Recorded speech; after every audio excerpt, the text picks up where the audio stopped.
How long? No, that was Diddy. Diddy diddled some frogs, turned them gay. Diddy the Kind of diddler. like Justin Bieber. Why is Diddy a diddler? Because he has a micro penis. Well, did they change? They changed his name. You know. Yeah, maybe to Sean Diddy reflect this. Combs. He was a daddy before, if you recall. Yeah, Puff Daddy. In the age of a Godzilla reboot, he was Puff Daddy. Yeah, Puff Daddy. And they called him P. I Diddy. remember that. It was like they covered. It was the song it was "Cashmere" by Led Zeppelin. I remember that song. Yeah. Mm-hmm. Led Zeppelin. That's a name I haven't heard in a minute. What was the name of the Puff Daddy song? I can't remember. Puff Daddy C.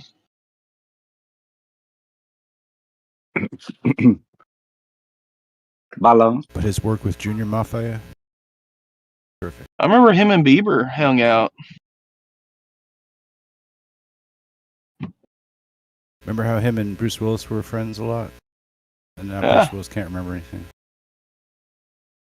Interesting how that works, isn't it? Remember Carl Winslow? No. Just had tea with him All yesterday. right.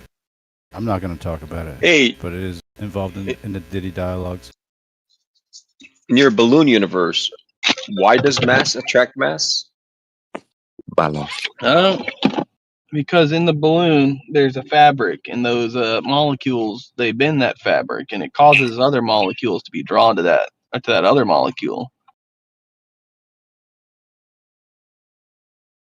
Ah, so it doesn't actually attract each other. It's the fabric that's being warped. Yeah, pushing them it's just together. I fabric. guess pulling them Yeah. together, and it's Yeah. So we get that appearance of attraction. Okay. Yeah. Like, do you think an aether is a thing? Or is a fabric a thing? No, I think it's just the fabric of time. I don't believe No, in it's aether nonsense. Only just fabric? That- No, that one no, is just only fab. space and time. Yeah, threaded Yeah. fabric of space and time. Yeah. Imaginary. Your ether is more real. I do that. don't think anybody's been able to find the ether. I mean, if you want to be the first physicist Hey, in history. Hey, Einstein. What do you mean, Einstein? He said his space-time shit wouldn't work without the ether. In his words. No. Are you saying there's not Well, a real Einstein fabric to space-time? Like, Are you Einstein saying could that? be wrong. Everybody's tried to find the ether. Nobody's found the ether yet. Sure, I don't like Einstein, but he went to space-time fabric, so if you're gonna use that, you What's a have to fabric? take the ether with you. Is that It's made like out an of strings? XY Little strings held It's an together? Are they XY, woven? XY tapestry. Correct. I don't have to Weave accept time the man's entire With belief. space fabrics. It's Yeah. a beautiful Cartesian tapestry. The ether is, again, supposed to describe how light can travel in a vacuum. But we understand why light can travel in a vacuum. Therefore, the ether is not needed as a concept. It's just hippie nonsense at that point. But your fabric of space-time is not some kind of sci-fi dork bullshit at the same time? No. Because aren't you You just playing a got some comic book static on your world? mic. You could- Snacks. Yeah, because we can measure things slowing down as they speed up. As time-wise, like we can send like atomic clocks in a very fast velocity and measure that they don't tick as quickly, or they don't keep pace with the exact same model that stayed still, or at least relatively still. So like space-time we understand as a concept. Ether's not really needed. We understand light can travel through a vacuum, so ether really isn't needed. Like the luminiferous ether, that was hippie nonsense back in like the mid 1800s. Yeah, but did you vacuum out the quantum fluctuations out of your vacuum tube, out of your jar? Did you get rid of the quantum fluctuations? The quantum flux? No, I don't have my quantum capacitor on me. Quantum fluctuations, How right? about just like And the Casimir effect, that's what attracts the two plates together. So if you can't vacuum that shit out, well, you don't actually have a vacuum. There's still stuff left over. So maybe you don't actually understand, or all of us together, we don't understand how light travels through our vacuum yet, because there's still stuff that we can't remove. I think we're doing pretty good on understanding how light travels. There's probably more to figure out. Maybe you're right. I'll just wait patiently for two things: proof of the Aether and a map.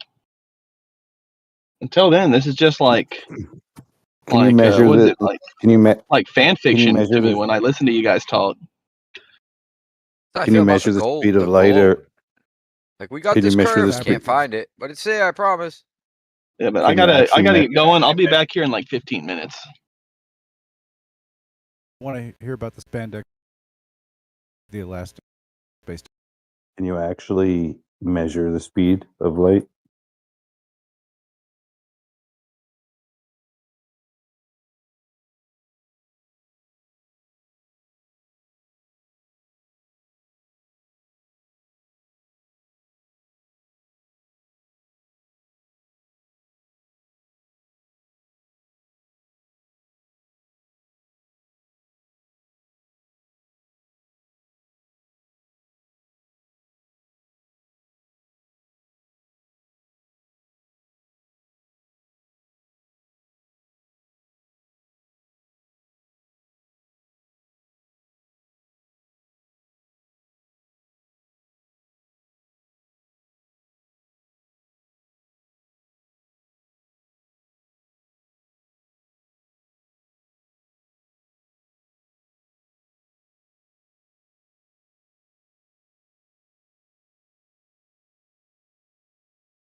Did he leave?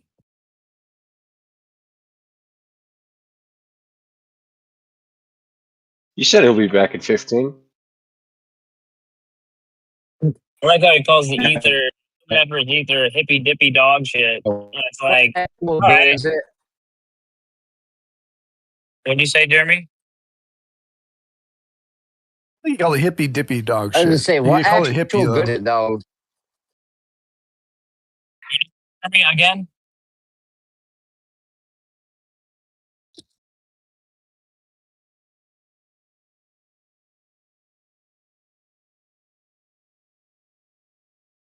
Fucking Pinky. You had to interrupt Jeremy. I wanted to hear him.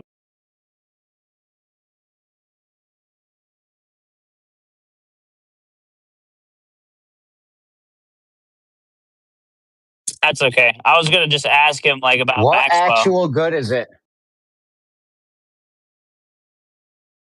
The ether? I don't know. How about the entire electric grid?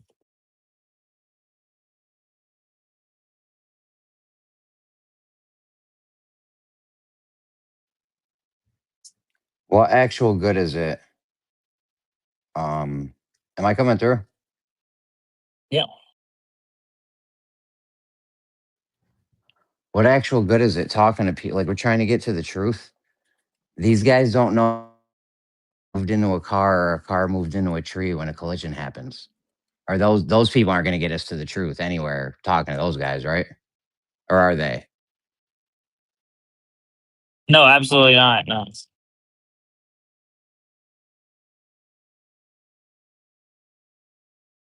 What if that actually does help get to the truth though? Because now we can like sift through the bullshit. I don't know. chief squatting dog is one of the worst human beings I've ever had an encounter. He used to be named Yakubinite.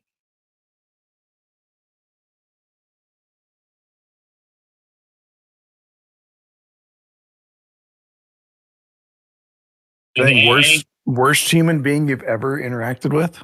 Said one of the worst human beings to interact with ever. Dang. Yes. Why? Because of his condescending attitude towards every single thing you say that's not with the mainstream paradigm. I didn't like get that vibe from him. Yeah, well, try arguing trigonometry with him for a couple hours and have him go every time you say anything.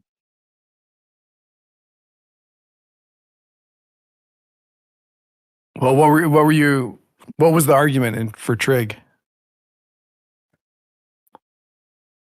He was trying to argue that if we were on a flat Earth, that we would have to have a linear relationship with stars, right? And that we could calculate the height of stars. And I meant to tell him, I kept trying to tell him, no, it's not linear for either side. Not all the way through.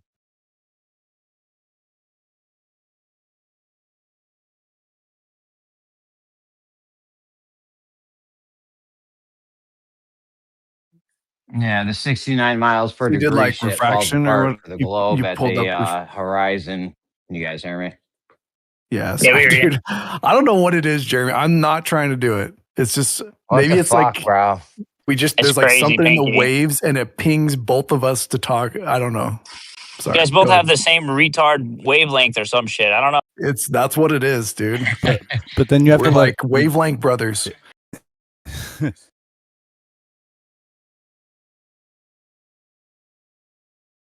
What were you saying, Jeremy? 69 miles per degree relationship. What were you going to say? Yeah, that shit falls apart for the Globers. So they can't say they have this thing and then they don't. They're like, oh, yeah. But the reason why they'll tell you they have it and then they'll start telling you reasons why they don't have it. It's double speaking in the highest Celestial degree. refraction, dummy. Yeah, they're like, we got 69 miles per degree. And it's like, well, why don't you have it here? And now they're telling you why they don't have it. So I don't see the problem. you don't see the problem with telling somebody you have something, then you don't have it. If I come up to you and I'm like, yo, we're going scuba diving, we're going mad far down, I got an extra oxygen tank for you. Don't worry about it, right? And then we get down there Dude, and I'm I not don't going actually scuba have diving it. with you. And then we get down there, we're in a cave, we're in this like deep under, what's the thing called when they go into cave, skinny caves and you could barely fit through? Spelunking. We're going spelunking. And you're like, yo, you tap me. You're like, give me the sign for the oxygen tank. And I'm like, yo, I ain't got the oxygen tank. Right? No big deal. Yeah, that one would be for sure a problem. I just feel like when you tell people you got something and you don't got it, it's a problem regardless. Like, why are you telling me you got shit you don't got? It's just, what are we doing? Okay, but like you jumped straight to murdering me in a cave. But like, for example, we could say water boils Underwater at 100 cave. water boils at 100 degrees Celsius, so we're going to make some mac and cheese. And I'm like, water boils at 100 degrees Celsius. And then you say, nah, because when I went and visited my grandma, she lives at the top of Mount Everest, and it didn't boil at 100 degrees Celsius. And then I say, well, yeah, that's because it's a different elevation. And you're like, well, you didn't have what you said you had. You said that you had water boiling at 100 degrees, and now you're like explaining something different, that it does a different thing at a different time. And I'd be like, well, yeah, that's because that's the explanation for why that happens. All right, let me give you an actual analogy that actually would fit. If I told you water always boils at 100 degrees, this thing always happens. Like it's always 69 miles per degree, right? And then later, come to find out, we go to the top of a mountain, water's not boiling at 100 degrees. We can't eat our ramen noodles. We're dead. You're dead. Yeah, but you keep trying to kill me, dude. Wait, Every why did you scenario have? you die in because we needed this thing that we don't now have. That That we time he thought killed we himself always had. too, so it was more of a murder-suicide. You're missing one part of it. Yeah, I That's not died all- too in that one. So What they have is a 69 mile per degree relationship plus 15.04 degrees per hour in terms of sidereal rotation. That's what is consistent, right? In their model. no, negative, not consistent. The degree, it's called the equation of time. The amount of degrees the sun moves through the sky changes throughout the year. I agree with you, but that's not All right. what I was going to say is that's what they say always. We always have this relationship. How do they always have it? By invoking things that are just to keep it consistent. They don't. Like They don't like always have it. celestial, yeah, like celestial refraction when it's convenient, and that's it. Essentially, it's just mostly celestial refraction is the thing that saves that relationship to keep it useful.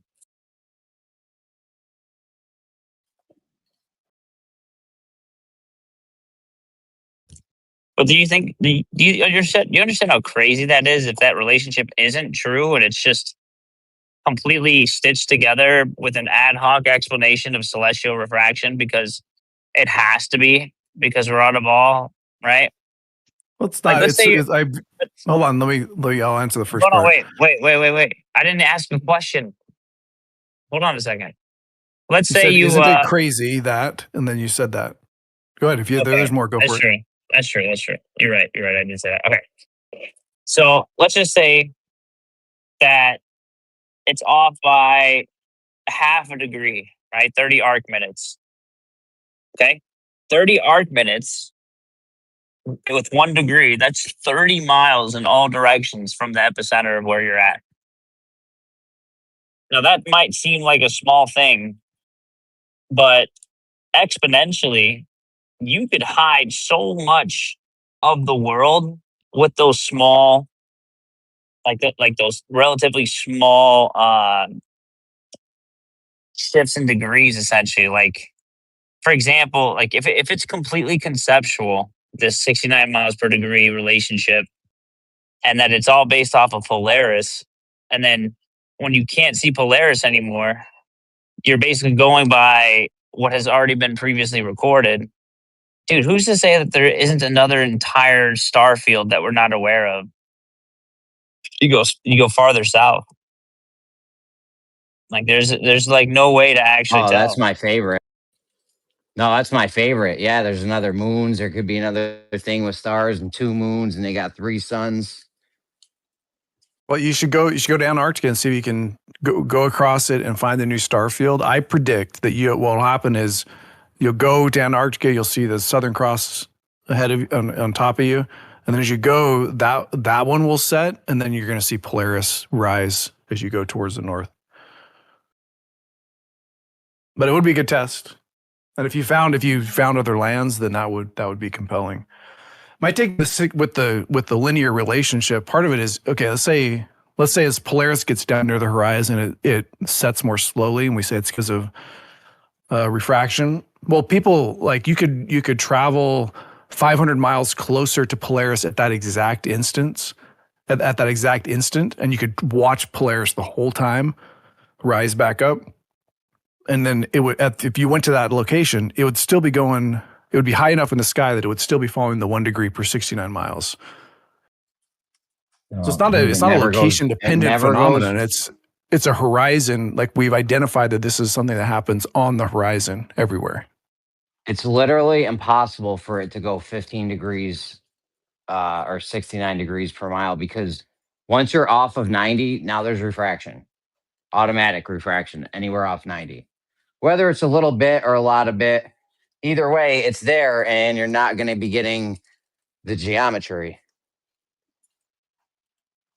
Yeah, it's all based off of it's all based off the reference point of the first point of Aries on the vernal equinox, which is basically the spring equinox.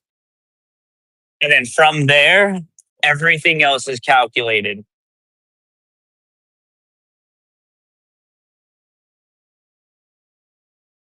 Yeah, but it matches observations, right? And It's even never with 69 no miles. astronomical refraction corrections, I mean everything above what 30 degrees elevation, everything above that, the whole of the sky definitely travels at that rate, right? No, You I can at wait, what do just least you? told agree to you it that. literally doesn't. Did you hear what I said? It literally does not, because as soon I as you did. come off You of want to repeat what 90, you said? as soon as you come, so why would you say that it does this thing when I told you it doesn't do that thing in your model? You have it as soon as it's off 90, you got refraction, meaning even the slightest amount, it's not on that number you're saying.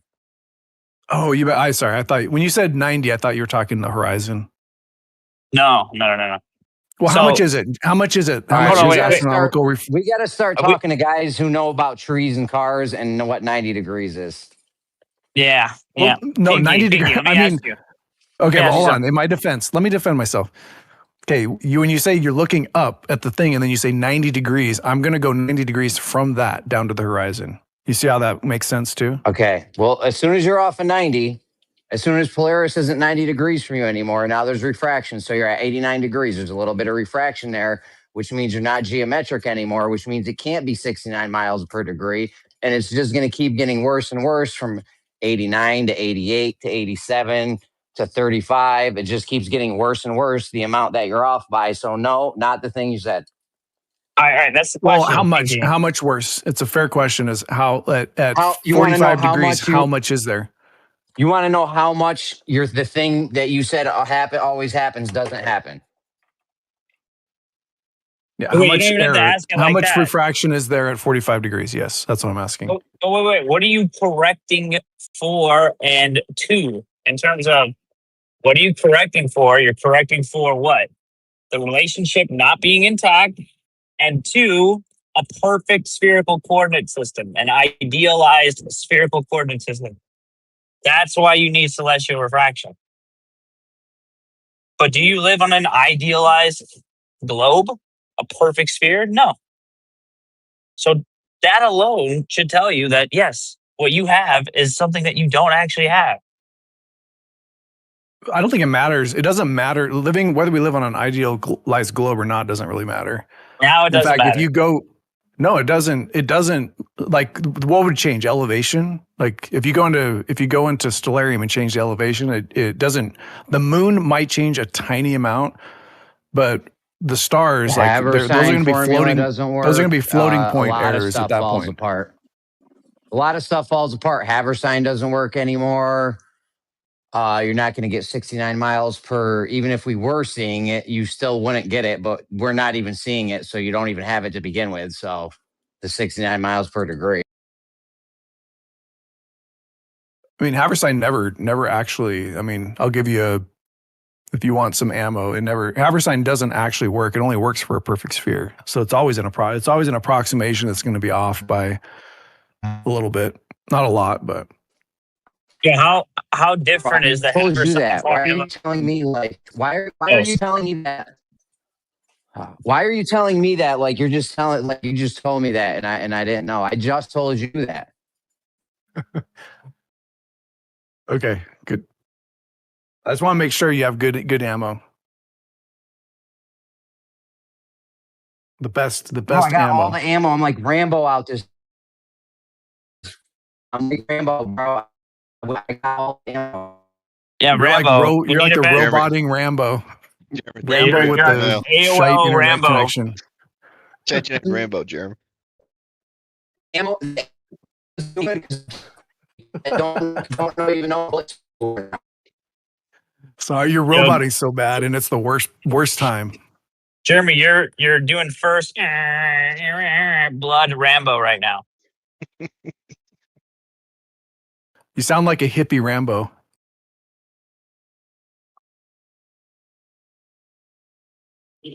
$56K modem Rambo. It doesn't like the way you always this is the way you always frame it, which is fine, Beasticles, but you say you have to correct for something, and there is like refraction is a real thing, so it makes sense that we would correct for it. And part of the reason why we know this isn't an inherent. Terrestrial refraction is a real thing in terms of it has actual variables that you can account for by measuring temperature, the pressure, the height above sea level, the humidity. Those are all factors into giving you a refraction coefficient. Maybe the variables in celestial refraction. Go.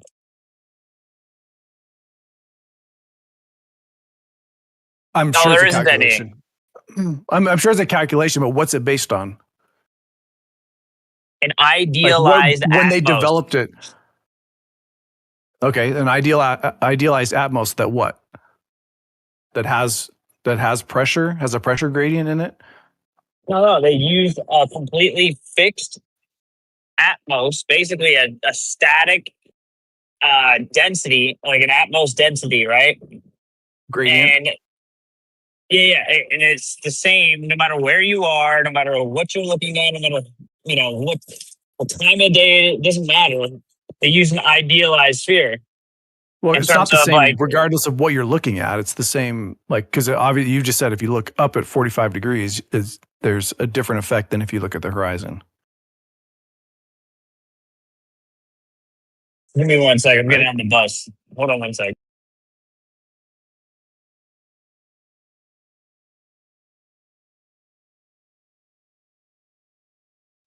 Why don't you get an e-bike, bro? Get an e-bike. I've been called.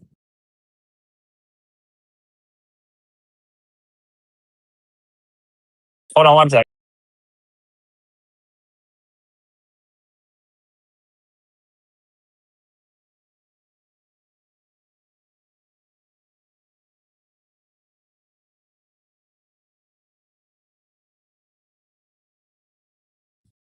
Still waiting to get on the bus, but dude, I'm not getting a freaking e-bike, dude. I've been called gay way too many times in my life. Come on. How much is the bus? It's round trip every time you go to work. And how many days a week you go to work? They might call you gay, but they won't be able to catch up to you. Bro, I pay $2 to get on the bus to go to work and $2 to get home. Just don't wear the And you work scarf. 5 days. Get an e-bike and don't wear the scarf.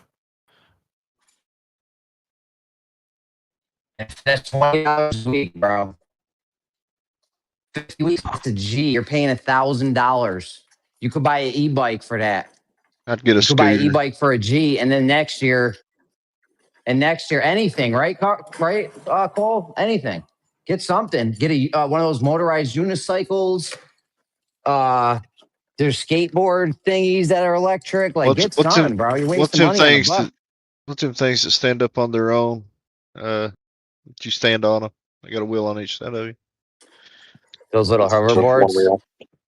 No, they got two wheels, but they got the handle that comes up. You hang on to it, and you lean forward to go forward. Segway? It's the Segway. Yeah, Segway. They've been yeah, gone a long Segway. time.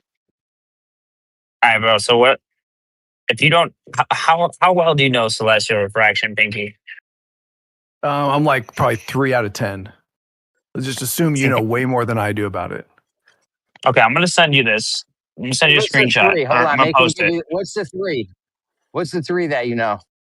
Well, I know it's based off of terrestrial refraction. I understand terrestrial refraction. I understand No, it's refraction not. It's itself not. and Snell's law. You're already It wrong. is. You just said it is. It's based on It's not a good start. idealized Atmos, which means that it's based on the same principles of light bending that the atmosphere is.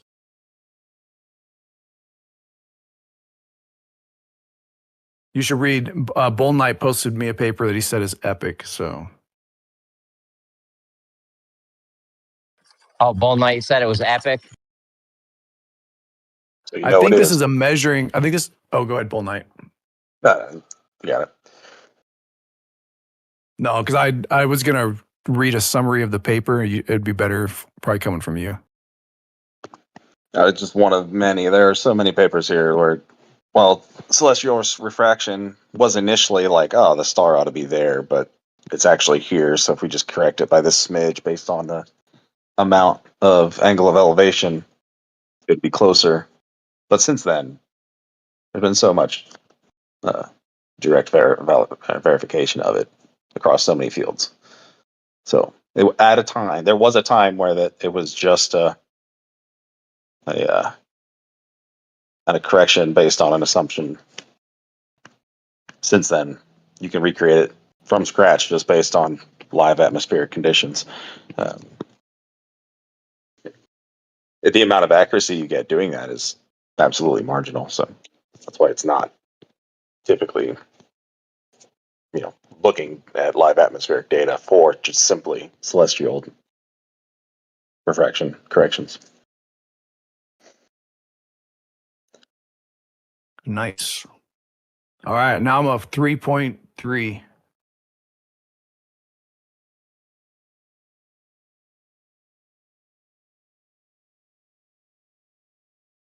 Yeah, just give me a second. I'm trying to find these PDFs through my phone on Discord.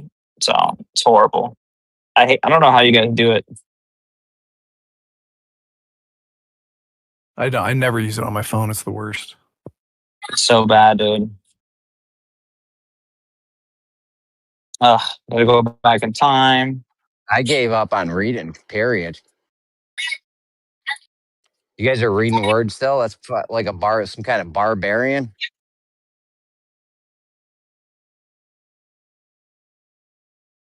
What do you do instead? You just have Grok tell you. He's like, Grok, tell me what I want to hear, and then it just tells you. Okay, I got it, bro.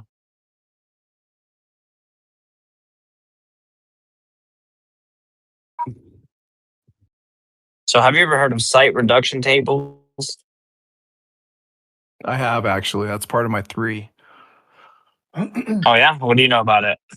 Their tables basically they went and they calculated. They ran through like millions of these calculations for placement of different celestial bodies at different positions.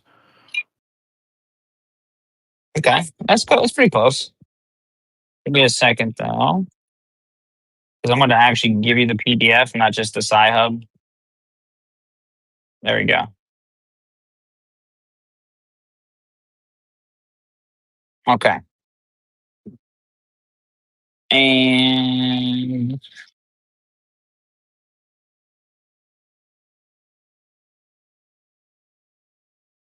God dang it, dude. How do you do this? This is so retarded.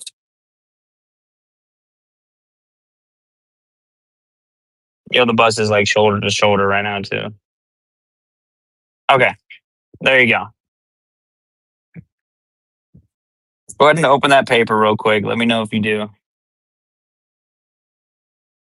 Got it. Okay. On the bottom, on the bottom of the page, you look at where it starts off. It says, it is evident that if the solution of all the different cases enumerated above are correctly tabulated for altitude and azimuth in a set of convenient tables, then the navigator need make no more mathematical calculations, for he can solve his observation by inspection of these tables in less than 4 minutes of time with no arithmetical errors creeping into the result. The Hydrographic Office of the Navy has selected just such a simple process for all navigators to use, and this system is taught to all young navigators, for it is believed to be the best, the fastest, and the most foolproof method yet devised. This is because Arithmetical. Oh, I swear, sorry, I know. I got This a is joke for because that, but let me just say it now. So I get out of my system. fucking Jeremy, Jesus. All right, go ahead. Arithmetical is when we do math and I tickle you at the same time. All right, carry on. No, that was great. All right. All right. This is because every site is handled in the same simple, uniform manner. No doubt the ideal tables for any navigator with no fondness for mathematical calculations is one with no interpolation, but the maker or designers of short navigational tables soon encountered 3 independent variables in every spherical triangle solved, and allowing for combinations for each minute of arc from 0 degrees to 90 degrees. It was noted that the preparation of such tables would involve tabulating the solution of 90 to the power of 3 times 60 to the power of 3, or 157,464,000,000 separate spherical triangles, which at a rate of 1,000 triangles computed a day would take some 400,000 years to compute and complete. And it keeps going. But essentially, they did it. This is exactly what they did. It's in the book. It's in the book of Tables of Computed Altitudes and Azimuth. Each book contains 264 pages, or about 2,400 pages for the entire set of tables, and it involves the solution of over 10 million separate spherical triangles. Sweet. So, yeah. So basically, what I said. So this is what we use today.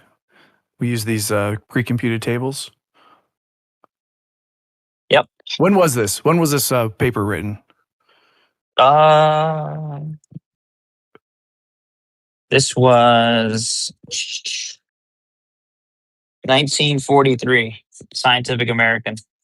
Okay, so this is 80 years ago. Have there been any advancements in this since then? Did anybody go out and like test the atmospheric models? See if like nobody They tried. did? They tried, dude, every single attempt to make a standard refraction model has failed. Every single one. There's too many variables, dude.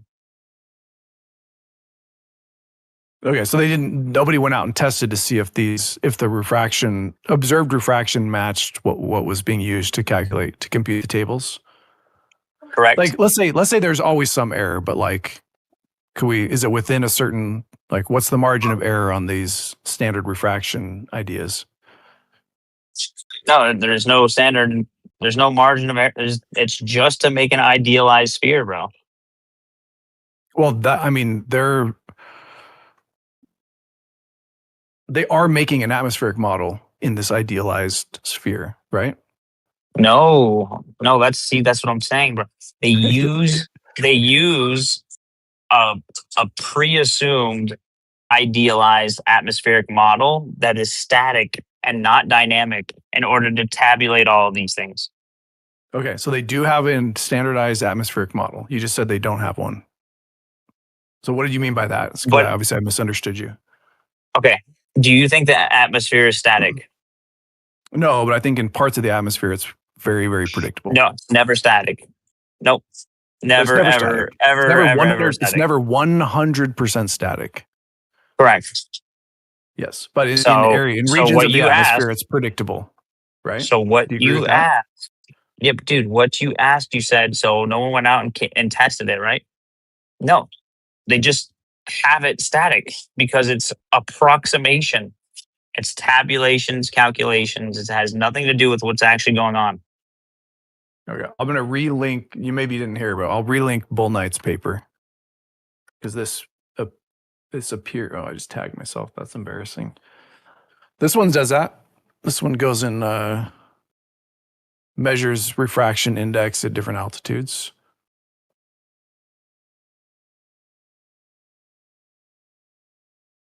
Which one? From October 25 or October 2025? Oh, hey, look at this. Assuming that the Earth's atmosphere is... No, listen to this. This is from 2025. This is what was just posted above me, or below me. Assuming that the Earth's atmosphere is in accordance with the spherically symmetric structure.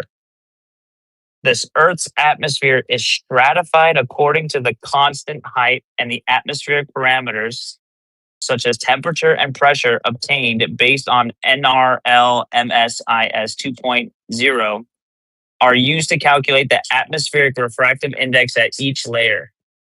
Mm-hmm. So he just says it right there. Spherically symmetric structure, and the atmosphere is stratified according to the constant height.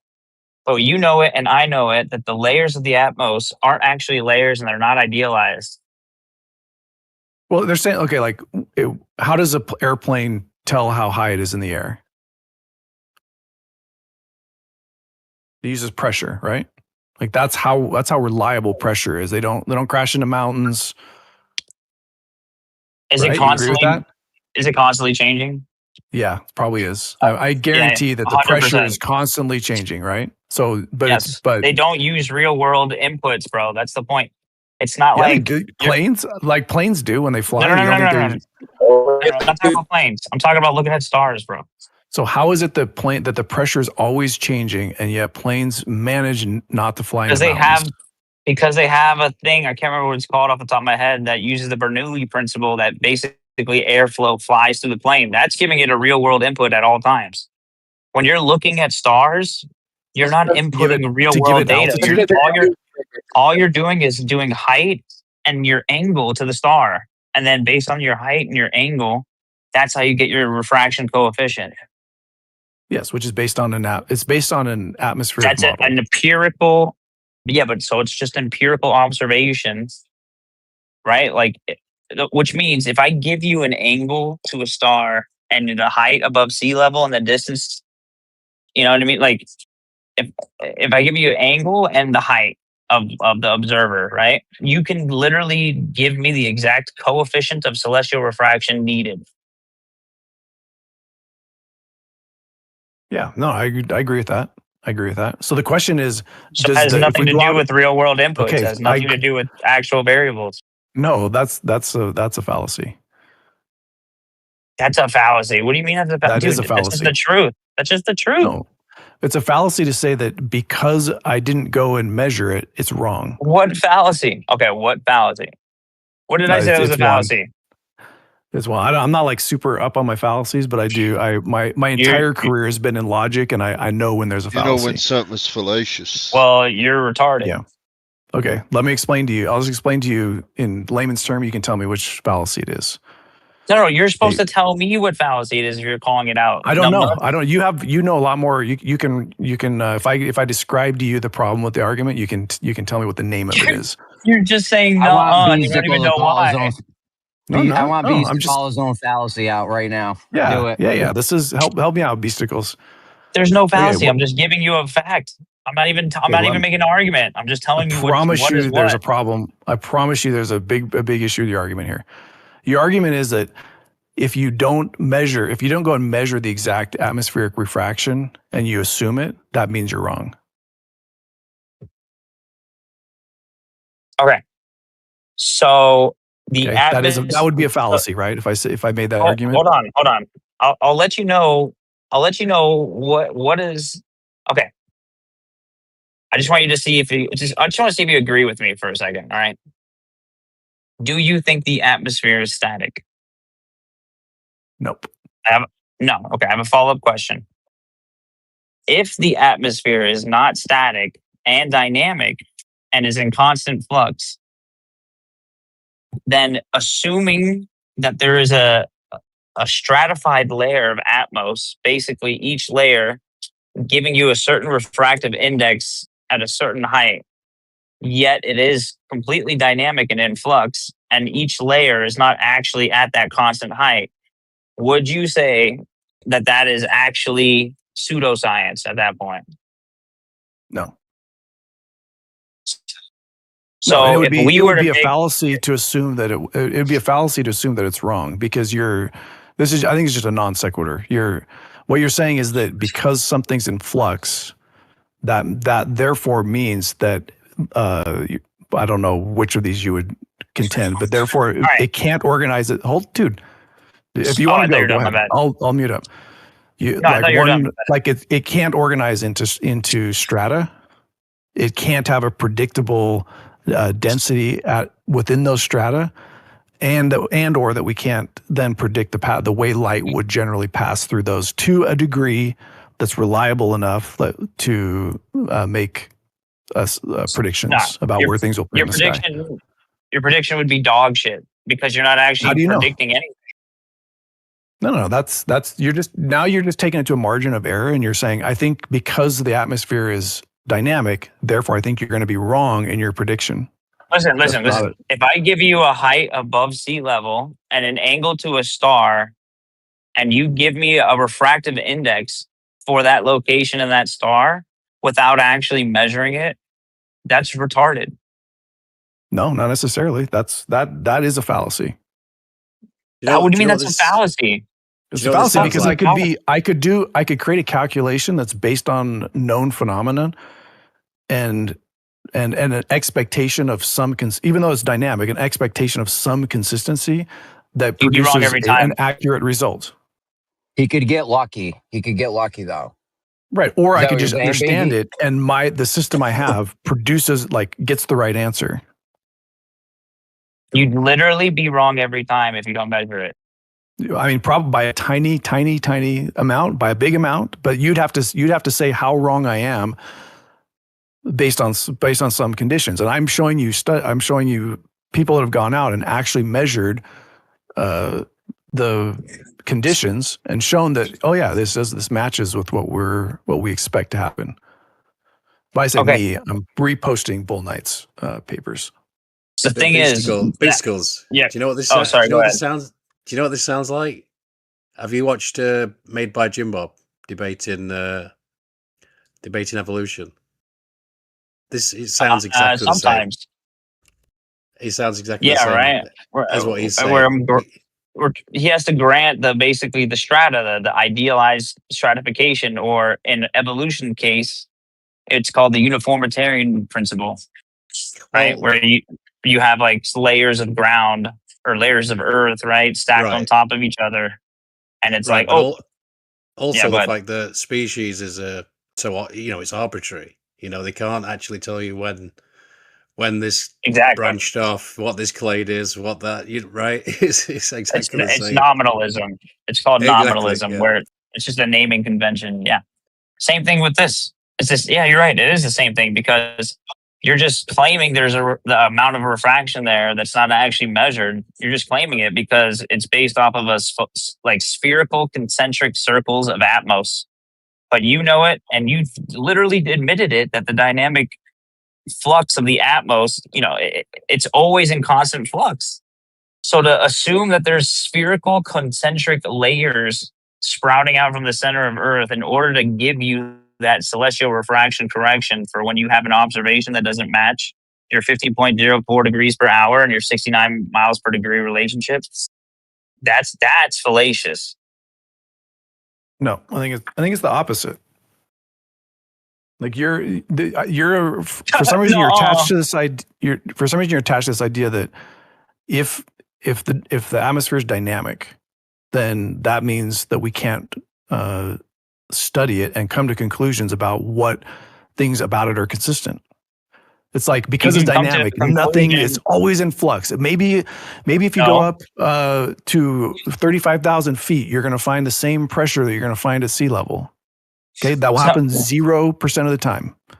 No, you can come to a conclusion about a specific observation at a specific time, and only that specific observation at that specific time. Otherwise, you're literally just curve fitting. No.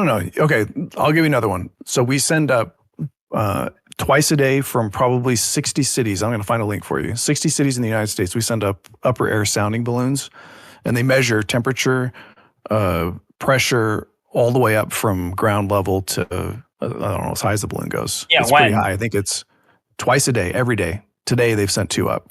Tell me, they probably do them from Las Vegas. Let me find the Las Vegas ones. So it's only accurate twice a day at those times.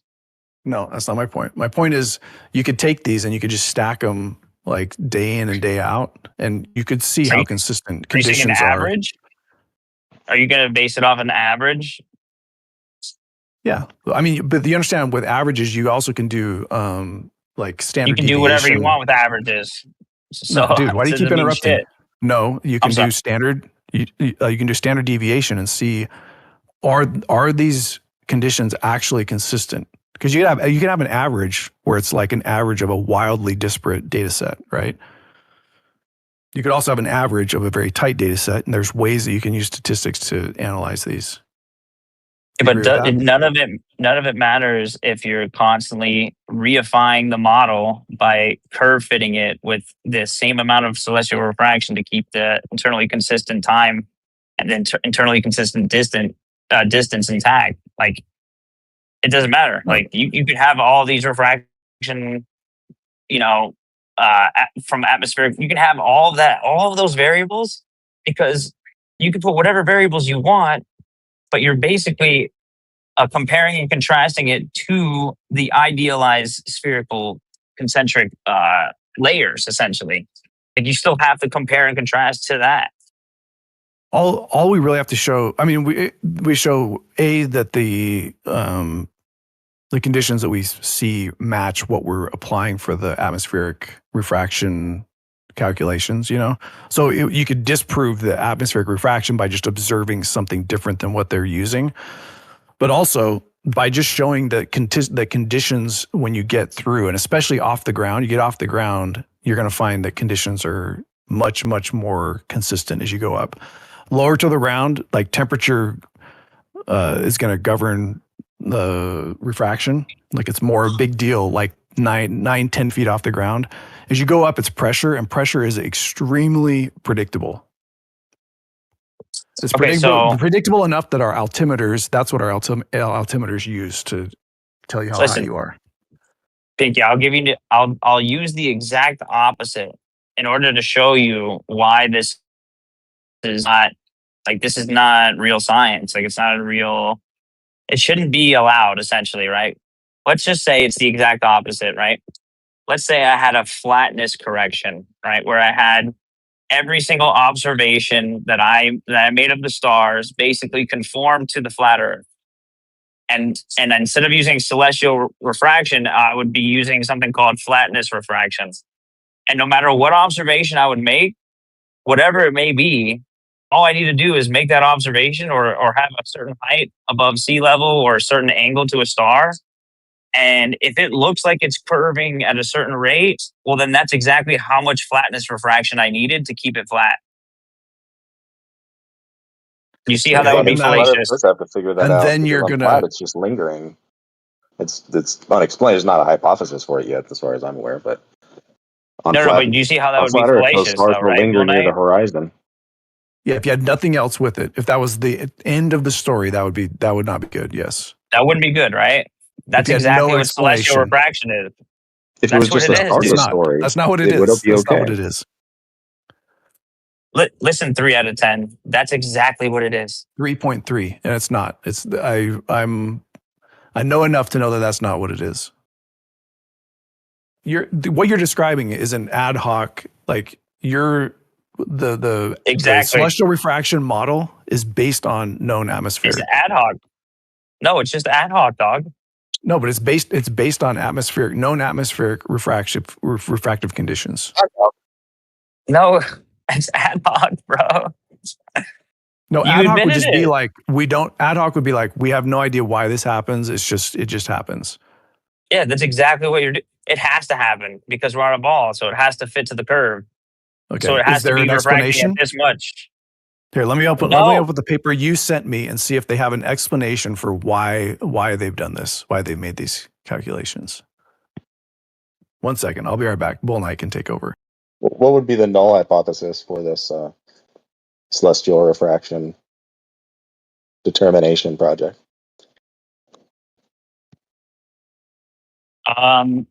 I'm pretty sure there's been like this thing called the celestial theodolite method that actually does that same thing, you know, where it tests the null. Yeah, that's a whole lot of extra. Like you can investigate celestial refraction without waiting for occultations. So just celestial refraction, you're just doing cell nav.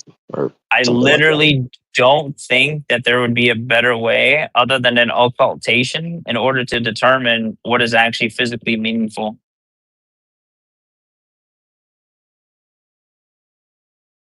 Like, you know, an occultation is exactly how the French basically would figure out how to, you know, correct their solar noontime to their local mean time, right? What they would do is basically wait for a transit, like a meridian transit of a star, and wait till it gets occulted by something on the ground in their local area. And it's basically the local sidereal time minus the difference in the angle to when they got occulted, and then that would give you your exact refraction amount that you would have to basically adjust your timing by. That sounds like a physical variable then. Yeah, dude. That's what the celestial theodolite is. You're taking an actual known height of a mountain peak. That's the point of it. So you're basically actually substantiating one way or the other if the celestial refraction amount is actually justified or not.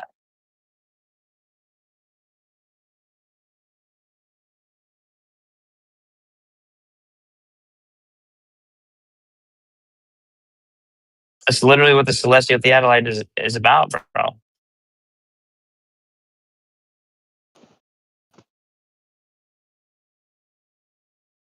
Yeah, I'd say that's the celestial refraction part of it is like a second, like a stretch goal for Cel-Theo. Now, celestial refraction is obviously important in figuring out what's going on, but it's not like you didn't Wait. like you didn't What's the output main a goal then? new uh, method or a new correction table, right? For celestial Wait. refraction. What do you? If that's not the main goal, what do you think the main goal is of the celestial theodolite? I'm here to talk about celestial refraction. Like that's a whole different conversation. Hey, let me just break in quickly. The celestial theodolite, the idea is that you see a star, you see it coincide with a peak. The entire question is the elevation angle of that peak, which you'd expect on a flat Earth or on a globe Earth. The difference, everybody agrees, the difference is that on a globe Earth, it's going to be lower because of globe drop. And so all you're doing is what surveyors do every day with a theodolite. You're just using a star. So you see a star at the peak, you ask stellarium, you see what time it was coinciding with the peak, and you just ask stellarium what its elevation angle is. It's that simple.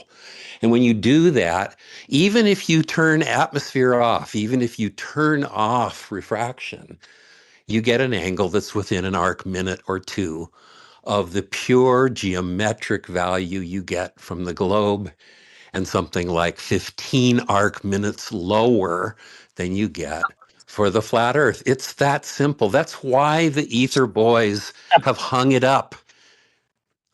No, dude. What? No, it's because after a year and a half almost of waiting for an actual reputation or rebuttal, we've gotten none. That's It's still so all published. ridiculous.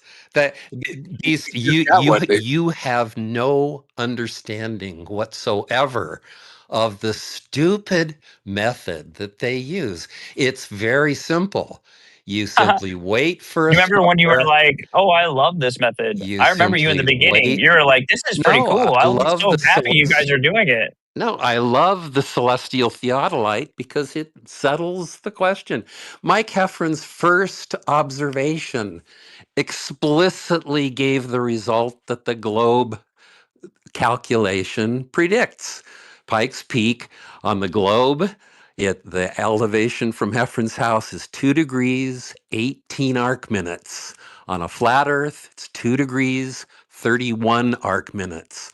The very first star he saw occluded at 2 degrees, 19 arc minutes. 1 arc minute off. And you can correct for refraction or What's the not. true position, John? We go through this every time, dude. Every time. You are comparing and contrasting the apparent. The only thing you ever see is the apparent position. You can't Oh, see anything but an apparent. That's the okay. meaning of the word apparent. It's Okay. I'm what gonna ask you you this. This is the last see. time. Last time. What is the point of a geometric star position then? If it's always going to be apparent. So the geometric, what stellarium does is simply use the fact that stars rotate around the axis of the Earth by 15 degrees every hour. They do that um, to an accuracy that's perfectly adequate for anybody looking at stars themselves, Right. just to say where it is. But if you want to point a telescope, you might want to be able to take into account the 5 or 10 arc minutes of rise that So celestial refraction produces near the horizon, and so it'll so do okay. that for you. But in the case of Pikes Peak, at 2 degrees, at 2.5 degrees, the amount of refraction that you get is very small. It's a Okay. yeah. Okay, go ahead. All right, listen. The true geometric position is what we care about, and we've been saying that for We do a too. year. Okay. So why, when you say that it matches the globe, you always refer to the apparent position and never the true position? You're being dishonest. Because the only thing you can see is the apparent position. That's what apparent means.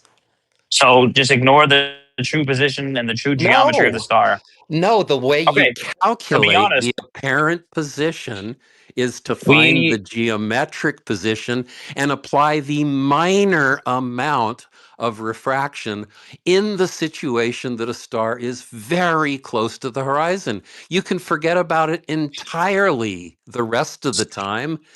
It only matters when the starlight is going through 40 air masses of Earth's atmosphere and refracts downward in a way that is completely stable, because the upper atmosphere does not have much variation. The only place you get variation in refraction is within 20 to 30, maybe 50 meters of the ground. That's where mirages are produced.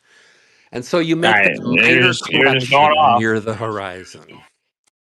You're not actually admitting to what the true geometric position was at the time of occultation. It's not true. I'm Okay, happy what to was it? talk about the geometry. What was it?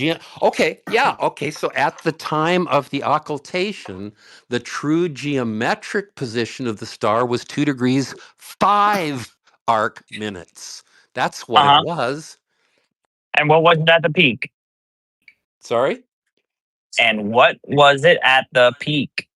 I don't care what it was at the peak. The only thing that Exactly. You're matters dishonest. You're The dishonest. only Probably thing it's. that matters If I had to is what guess, if was it at the place where it was observed. yeah, we don't. By the way, you don't know what it was at the peak either, Beasticles. You have to go. You're using stellarium to tell you, but my guess is at the peak. If the peak was about 69 miles away, it was probably 1 degree off ish from that. And in So fact, check it it's a out. half a degree. Oh, it's half that far John, away, John. and it's a half a degree off. So you're right All on. right, John, You have the right How idea. close was I? How just close take was I, Beasticles? Yeah. Hold on, wait. Take a chill pill, John, real quick. Pinky, hear me out, right? We're comparing and contrasting the true geometric position of the star with what we actually see the star doing, right? The apparent position, right? All flat earthers care about is the apparent position. We don't have to curve fit to the globe. All we do is see a star, it gets occulted by a mountain, and we have a prediction. Okay, that prediction is 231. Now, And in your model, right? Stellarium already thinks that you're on a globe.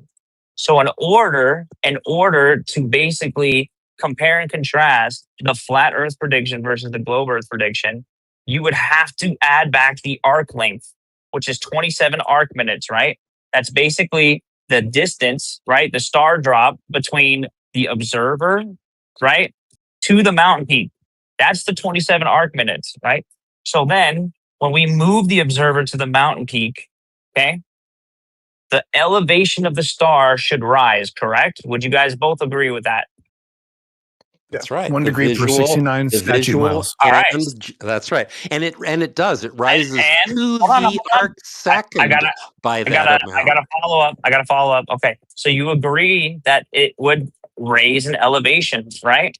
So then when we go from the true Exactly the amount you'd expect at okay. All right. Are you 69.1 gonna all right, miles per degree. please stop interrupting. Please. Thank you. I just needed a yes on that last one, right?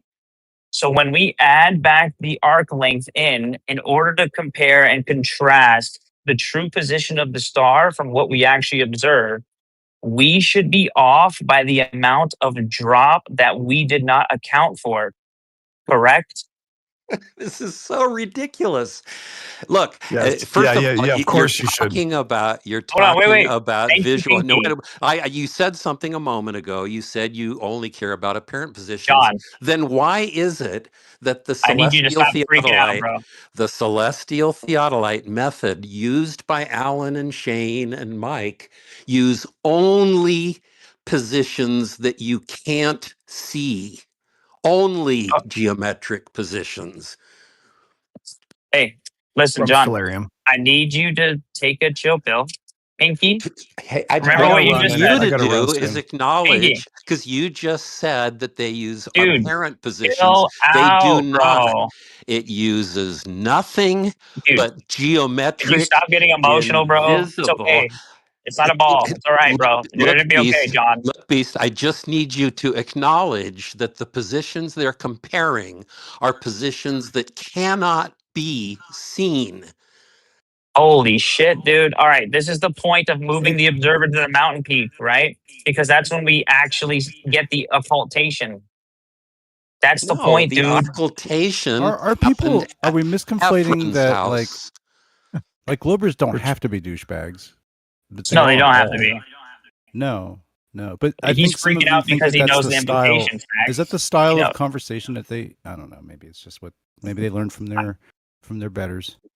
Pinky show. I want to talk to Pinky about it because so far he's been honest about it. So All right, Pinky. I gotta go though. I'm going to dinner. Oh And my god. I'm gonna respectfully decline because you never addressed the write up I did on celestial theodolite. So as soon as you're ready to address that, I will I did address happily it. I engage told you on. I already told No, you. You can't. You're basically taking the position of the observer at the moon, but we Mhm. can't substantiate that, bro. You can't. We can go to we can go to the top of the mountain peak and actually And what would you substantiate substantiate? What would you substantiate? that. The angle to the star. The geometric angle you would substantiate. You pull out your computer and look it up in stellarium from the top of the mountain. So if we went to the top of the mountain peak at that time, well, I'm sure it would be like a little bit off at this time of the year, but what I'm saying is No, we okay, should be hold on, getting because this is John's point. This is are you gonna all right, guys. dude. I'm I have to fucking run. done. Just let. Go to dinner. Go to dinner. Bye. Okay, but you never addressed my thing, so this is whatever. But my whole point was, you're going to go to the mountain peak and verify what? You're not using the apparent angle from the mountain peak, right? Holy shit, dude. We addressed your thing several times. All right. I don't want to go through it right now. You have to go run. Just go. Okay. Well, you need to, that's my rebuttal to your rebuttal is you said we could go to the mountain peak and verify. And my rebuttal is there's nothing that you're using that you would verify from the mountain peak. You're not using the sighted angle. You're just Do you really using think we can go to the stellarium. moon, dog? You really think we can go to the moon? It doesn't matter. There's nothing that you would Yes, do at it the does mountain matter. peak. We Why? can't go to the moon, bro. Your It's in, fucking method is totally different than what we used. And when we addressed it, we told you we could never go to the fucking moon. it doesn't matter. How am I? Like there's nothing What that do you you would mean do it at the doesn't mountain peak. matter? It doesn't matter. Like your method doesn't You dictate want to you go away going. from reality, bro. I'm sorry. You can't do it. No. You guys say that stellarium's internally consistent, and that includes the height and position of the moon. And the mountain peak, there's nothing for you to verify there. If you say it doesn't matter, that's a completely philosophical difference between us, bro. Well, what would you verify at the mountain peak? You could verify the star angle. No, you We can't. should. Which The one? star Oh, angle no, at hold the on, John. mountain Hold on. peak. John, All hold on. right. Let me just I say gotta one run. thing. I gotta run. One Are you thing. guys? One Are you guys thing. going to just constantly One interrupt me thing. before I One even All right, I thing. gotta finish? go. If you were at the mountain peak, you would have seen the star at an angle of 2 At degrees. 2:45. If at 2:45, that's That's right. what I was gonna. Yeah, that's what I was gonna say. But you kept fucking interrupting me, you piece of shit. Okay, so how does that You guys are help the worst, you? dude. Well, You it seems guys like are How the the does goodwill is worst, here that at least. help you? dude. You guys are the worst, dude. I swear you're the worst. How does that help you? John, John fuck off, Malkovich, you need dude. to chill out. I'm How actually does done with you, John. seeing the star at 2 degrees 45 arc minutes, how does Okay. that help you? Listen, I know you want to be John when you're not doing McToon hour, How but does like, it go help away, dude. you? Dude, Michael, go away. How does that help you? Mr. It's a Kruger, sign of the other please leave side me being like, alone. when the other side is like really secure in their points, then they act really cool like this.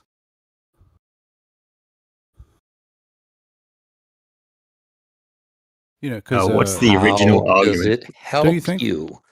Dude, What's John, the he's not original going to argument? answer your question, obviously. So I put my You're gonna presentation get that I left gave out to here dry. after one of Alan's a month or two ago back in the chat. Beast told me at the time, I took him through it, I think a little bit, and I showed him in particular slide A5 Is it in a- that presentation, and he said that he was going that slide A5 is a diagram that shows accounts for every single angle, geometric and visual, from Heffron's house, from Pikes Peak, on flat Earth and on globe Earth. The diagram, that single diagram, accounts for every single angle from, and it's drawn in the It's globe okay, John. Earth It's okay. frame. Beast told me at the time, he promised me that he would produce a similar diagram drawn with a flat Earth, also accounting for every angle. Now, I happen to know that that can't be done, so I'm not surprised that he hasn't done it, but I will point out that he hasn't done it. Oh, Well, I would say that's secondary to curvature. Like, let's first figure out if the ground's curving or not, and then that's first Yeah, evidence. let's for first all this. change the subject, in other words. Well, I'm just saying, like, but what you're No, saying, no, yeah, no. it's He's right. He's right. And the way you've been acting, John, like I don't give a fuck if I promised you a graph, dude. You were horrible. And it's not to run away from the argument. It's how you behave when it comes to the actual conclusion of this No, method. it's exactly to run away from the argument, and you damn well know it. Dude, if I make a graph or not, it doesn't defeat the fucking information, you idiot. what's the argument here? Like, angles to the stars. Like if only you can works on kind a of plate globe. it Is that If anybody or not. really is interested, I put the presentation that I gave after Alan and Shane's update number 5 zillion, 300,000 million, whatever it was, about 2 months ago. It's in the chat. You can go Oh yeah, through. that'll help. It's slide A5 that I'm looking for, that I was referring to in particular. But you can go through those slides. I think they're pretty self-explanatory. The CT is pretty fucking easy. Except for the fact that the Ether Boys had to find some way to get around the simple fact that when a star occludes at a peak, it occludes at the angle that the globe Earth predicts. It's that simple. Yeah, no one disagrees with the apparent angle, okay? That's the point. The apparent angle is actually the FE timing, you retard.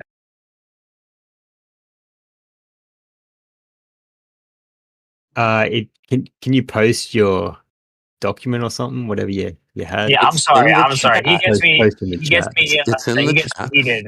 Who's asking for that? Is that you, Electricity? Bro, I'll run Yeah, you. I know. I'll run you through the Cel-Theo. I can't have this fucking guy just emotionally unstable around me when I do. So if You're you the want to go one down, being emotionally unstable, dude. what, I'm dude? just This trying to guy is understand the argument. constantly interrupting me, bro. He's getting me heated. I've been trying to finish a sentence for like 5 sentences in a row, and he just completely bulldozed over me, even though I was gonna say the exact same thing that he just said. Like, so can I just understand? He's saying angles to the star only works on a globe, but what's your rebuttal? No, I'll have to show you this Cel-Theo. Basically, you're taking an angle. Okay, so you have two predictions, right? You have the globe and you have the flat, right? You have a distance to a mountain peak, and then the base of the, or you have a distance to the mountain, base of a mountain, and then the height of the mountain, right? It's a known mountain peak height. Okay, so you have plane Yeah. trig, and then you have drop over distance. Basically, plane trig minus drop over distance for the globe. Okay, so you have two different angles Yeah. that you're predicting. Be occluded at that mountain peak, and at a certain time, you take a snapshot in time. Okay, so in their model, time equals angle. So you basically go into Stellarium, you see what star it was that got occluded at that time, and you compare and contrast the angles with the geometric position of the star, okay? Not the apparent, because the apparent is what's in question. Because let's say there wasn't a mountain peak there.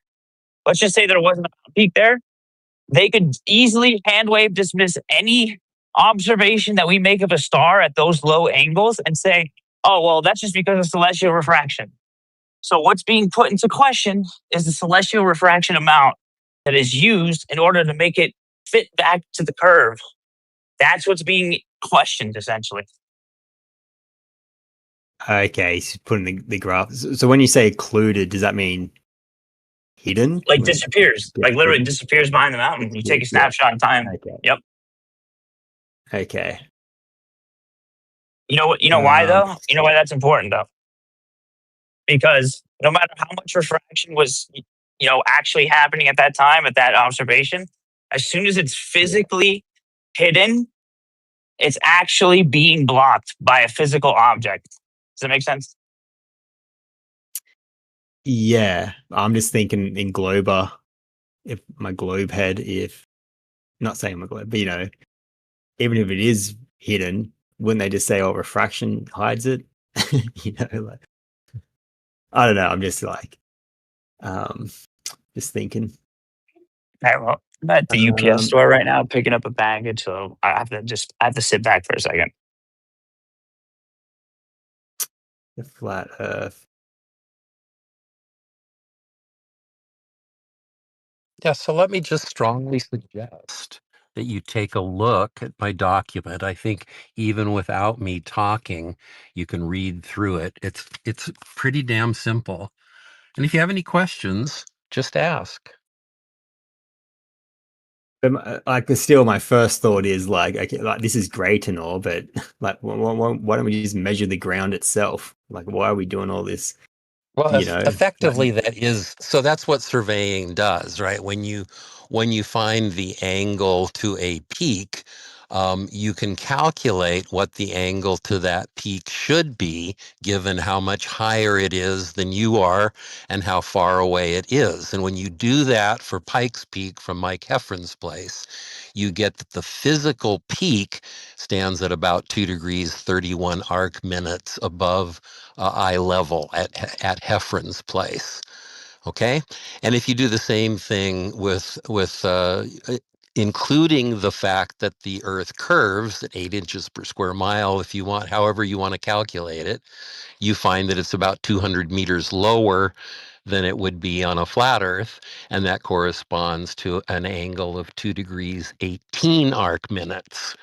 And then you simply wait for a star to be occluded by the peak, and you just ask Stellarium what was the elevation of that star, the visible elevation of that star when it was visibly at the same place as the visible peak, both of which are raised by refraction, the peak less than the star because the light from it doesn't go through as much atmosphere, but both of them are raised. It turns out that from the peak to the observation point by about a minute or two of arc. That's a very small amount. Well, the point is that when you ask Stellarium, it says that that star was at 2 degrees 19 arc minutes above the horizon. And that's a result of the geometric star being 2 degrees and 5 arc minutes above the horizon. So the geometric star is below the globe Earth peak. It's even further below the flat Earth peak, but refraction lifts it. It gets blocked by the peak at some point, and you lose sight of it. The point at which you lose sight of it is the point at which the light is physically blocked by the peak, and you see the star and the peak above that point where the physical blockage happened, because atmospheric refraction always bends light downward into your eye. Now, all of this is explained. It's very That's not clear. true. It's observable, right? Wrong. We can Just notice. That's look just at not even true. It's not No, we're true letting John near the monologue now. horizon, but it's always This true is at John hour. upper atmosphere, in upper atmospheric applications. I'm glad you corrected yourself. Thank you. Can I just ask a quick hypothetical? Okay, just say this matches the globe. What if we test the ground and the ground's flat? So, like, what then? So Well, this so way says it. So I Sorry. would just point out it's actually literally impossible to measure something to be flat. The best you can do is say the radius the radius of curvature is no smaller than some amount, because measurements have errors. To measure flat, the flatness of the Earth is 69.1 miles per degree. That is really flat. A flat Earth would have a flatness of infinite miles per degree. Well, what's And you that can't in feet? measure a flatness like that because But there's in reality, always it's still some pretty flat, though, uncertainty. isn't it?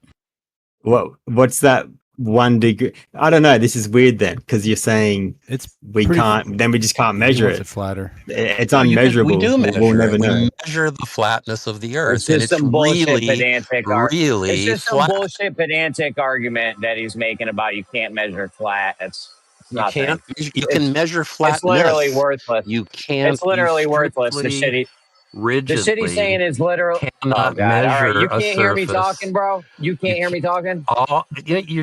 you misquoting me. I said you cannot measure something to be flat. You can measure how flat it is, but it's not possible to measure something to be So you want to prove it's flat. worthless? Hold on, Snacks. Yeah. So this is coming from the guy that doesn't know if we live in Lord of the Rings or not because he doesn't know how trees or cars work. So I don't really take anything you say like I take that shit with a grain of salt, dude. Like the things you say are just worthless. I know you're still butthurt from having me kick your ass on the tree and the car thing, but It's I hope worthless. someday you can get You don't know if past that, trees or cars Jeremy. move. You're worthless. You're literally worthless. It What just good do we sounds get out like of talking to a guy? What good do we get out of talking to a guy who doesn't know if trees or cars move? What would you get out of that? I know, but it's still I like to hear like their arguments, so to speak. You know. All right. Well, I'm just letting you know these are the guys who don't know if trees Yeah, or I know. cars move. Well, So it's all there. I got to do some shopping too. It's all there in the document. Please read it. Ask me any question.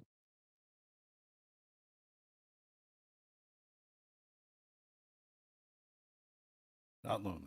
Well, I guess like because you're saying you can't measure flat. I think you're just like you're overcomplicating like. Of course, it can't be flat down to 0.00001 millimeter or something like.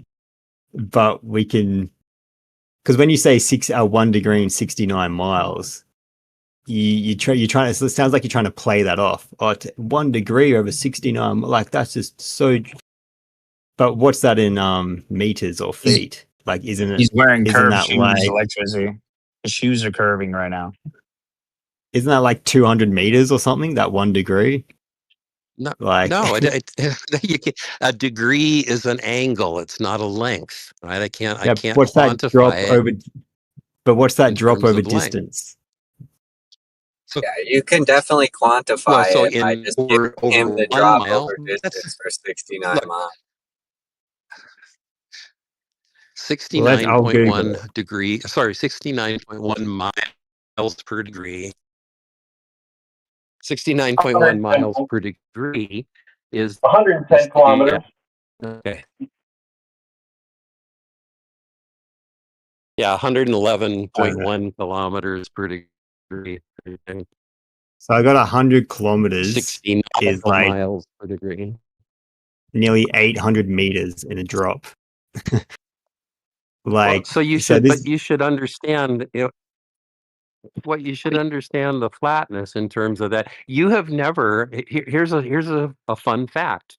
No human being has ever encountered a surface as flat as the Earth would be if it were a perfect sphere. There's no physical surface ever been constructed, projected. Well, we had experience with that is flat as 69.1 miles per degree. That is incredibly flat. Optical flats, the flattest thing we have, aren't that flat. Yeah, That's but literally just we not have even true in your own. Hold on, man. In his own model, that's not even true, dude. You got LIGO.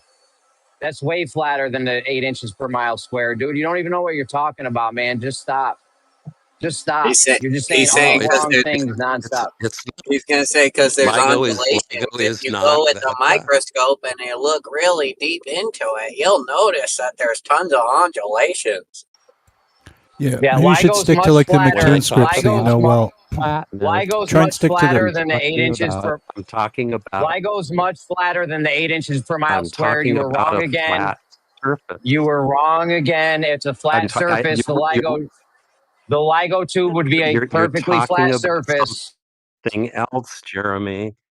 No, it wouldn't. No, There is no such I'm talking thing about a as a flat perfectly surface, and the flat LIGO tube is a surface. flat surface. It Not is perfectly not flat, a but flat flatter than the 8 inches per surface. mile squared, the thing you were saying. That's right. You're right. It is. That's right. But that's just a matter of overall deviation. When I talk about a flat surface, I mean a surface that you can run your hand along, and it has no bumps, no Oh anything my that God. Just deviates from stop, dude. flat It's at the level ridiculous. of It, 69.1 Hold on. miles per degree. Hold There on, is Tora. no You surface. just said that There's there was no nothing physical flatter. surface that is that All flat. right, man. There's no Okay, dude, you're physical wrong. surface that is as flat Just as stop that. talking. I'm not wrong. Stop talking. There is The a surface that's flatter curvature than of that. LIGO It's is John, less LIGO. than John, Oh that. my stop, God, dude, dude. There's stop. no This guy is surface You see what I'm that's saying? He just flatter than bulldozes that. over fucking everybody, dude. obnoxious. No courtesy whatsoever. This This fucking guy's guy. brutal. You guys are talking over The him. LIGO tube, you're just wrong again. You're just wrong again. The LIGO tube is flatter than the curvature of Earth. You're just wrong again. You won't admit it. I know, but it's the things you're saying is just not true in your own model. The tube curves at a lower rate than the surface of the Earth, but it's not flat. It's not a flat surface. There is no surface as flat as 69.1 miles per degree. except water. It's exactly The floor flat. that Still, the floor that the LIGO tube is on has got to be flatter than the Earth's surface. You're just wrong, dude. No, it has You're bumps wrong. on it. The floor has bumps that are way bigger than the okay, flat this is surface. retarded, dude. Are we really? Yeah, Is that Dude, bro. this This is is some curvature? bad. Is that curvature, This is some John? bad John, shit. you're on some silly pills here. Seriously. That's flat retarded. okay. We're in Dude, it retardo. doesn't. We're in retardo It, land now. it A doesn't matter flat if there's surface can't have bumps. A flat Sorry, it doesn't surface matter, cannot dude. You're have using it wrong. bumps. You're using the Yeah, this word is just wrong. fucking Okay, stupid. we're talking about a You're claiming it's uniformly curved. Everything that we make, even if we pour mercury on it, all of it is uniformly curved. Now you're talking about undulations, which are like that doesn't have anything to do with uniform curvature. Okay, so if it is a case that there is no such thing as perfectly horizontal in reality, but it does exist within our mind, and mathematical ratios are baked into nature all over the place, everywhere, and you derived all of logic, basically how we put it into the law of identity, law of non-contradiction, how we formulated it with language. All of it is built off the principles that are in geometry, including horizontal. Triangles have interior angles of 180. Therefore, if all of that is baked into the nature, and those things are abstract concepts that are only in your mind and don't exist in reality, however, these ratios are baked into nature, divine mind.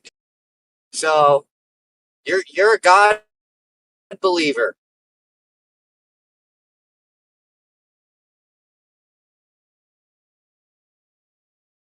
The floor in LIGO is flatter than the curvature of Earth. He was just wrong when he said we've never encountered anything flatter than the curvature of Earth. In his own model, the floor in LIGO, yes, there's undulations in it, but overall it would be flat. There's undulations in everything.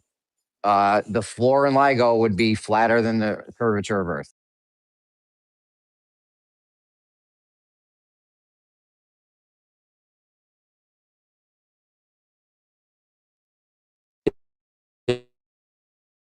If there are undulations in it, then it's not a flat surface. Okay, Bev. All right, Bev. Yeah, we know the Earth is not an oblate spheroid because it has mountains. There's undulations, so it's definitely not an oblate spheroid. Osco, who's that sound like, Osco? When John just said that, who did that remind you of? Torah.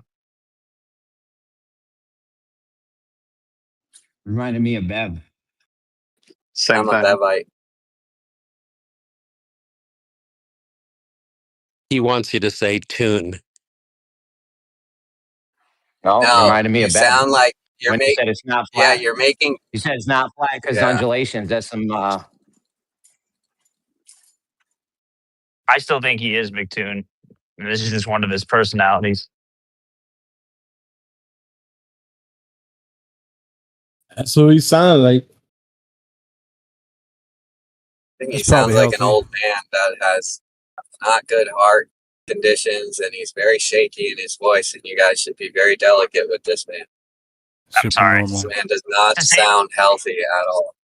Same demon. Same demon. That's all.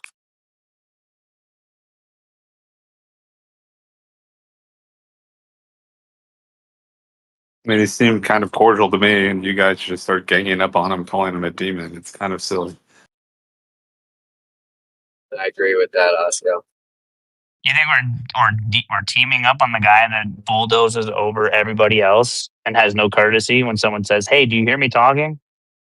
Well, it's 5-on-1, and people are talking over him as he's trying to respond to the 5 people responding and mocking at him. Oscar, did you like my argument though that if perfectly horizontal doesn't exist in reality, but it does exist in the mind, these ratios are baked into nature, and therefore a divine mind must account for all those? Someone's hot micing. I can't hear you. I got a Oh, question sorry. for Osco after. Go ahead, Tor. I got a question for Osco after. Yeah.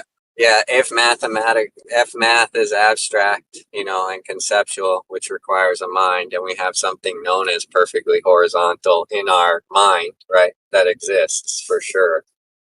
And then we have all these things baked into nature, all these different ratios that are mathematical, and they existed before humans existed. That means nature has to be made by a divine mind, or is beheld within the mind of a divine being. Come on, man. I'd have to think about it. I don't know. It seems like begging the question to me. I mean, like, wouldn't you have to show a perfect horizontal to prove that, like, a perfect horizontal exists in God's mind? Does it Or my- exist in your mind? You can't imagine what horizontal means? Perfectly horizontal? I mean, like, I can Can't imagine conceptualize that? it. I can Yeah, okay, conceptualize exactly. it. That's my point. Yeah, it's conceptualized, and that requires a mind. Sorry, Tora. As soon as I put it on the wall. Nah, bro. I'm up next, Rob. Rob, I'm going next, bro. You heard me, right? You heard me when I was still like, Tor, I got a question for Osco next. All right, let me just respond back to Tora. I don't know. I'll have to think about it. To me, it seems like a stretch, but I'll think about it. If you agree with the two premises, the conclusion necessarily follows. So if you agree math is abstract and you agree that math is baked into nature, the conclusion necessarily follows. Yeah, I guess it'd be a question of whether or not math is baked into It's nature. logic. Sorry, say what? It's logic like the fact. Oh, sorry. It's logic like the fact that the sun is always a half a degree in angular size, no matter where you view it from, no matter when you view it. If it's in the sky and you can see it, it's a half a I degree was in up angular next, man. I don't know. diameter. Maybe you didn't hear when I told Tor I had a question for Osco Okay, after go he ahead. was done. All right.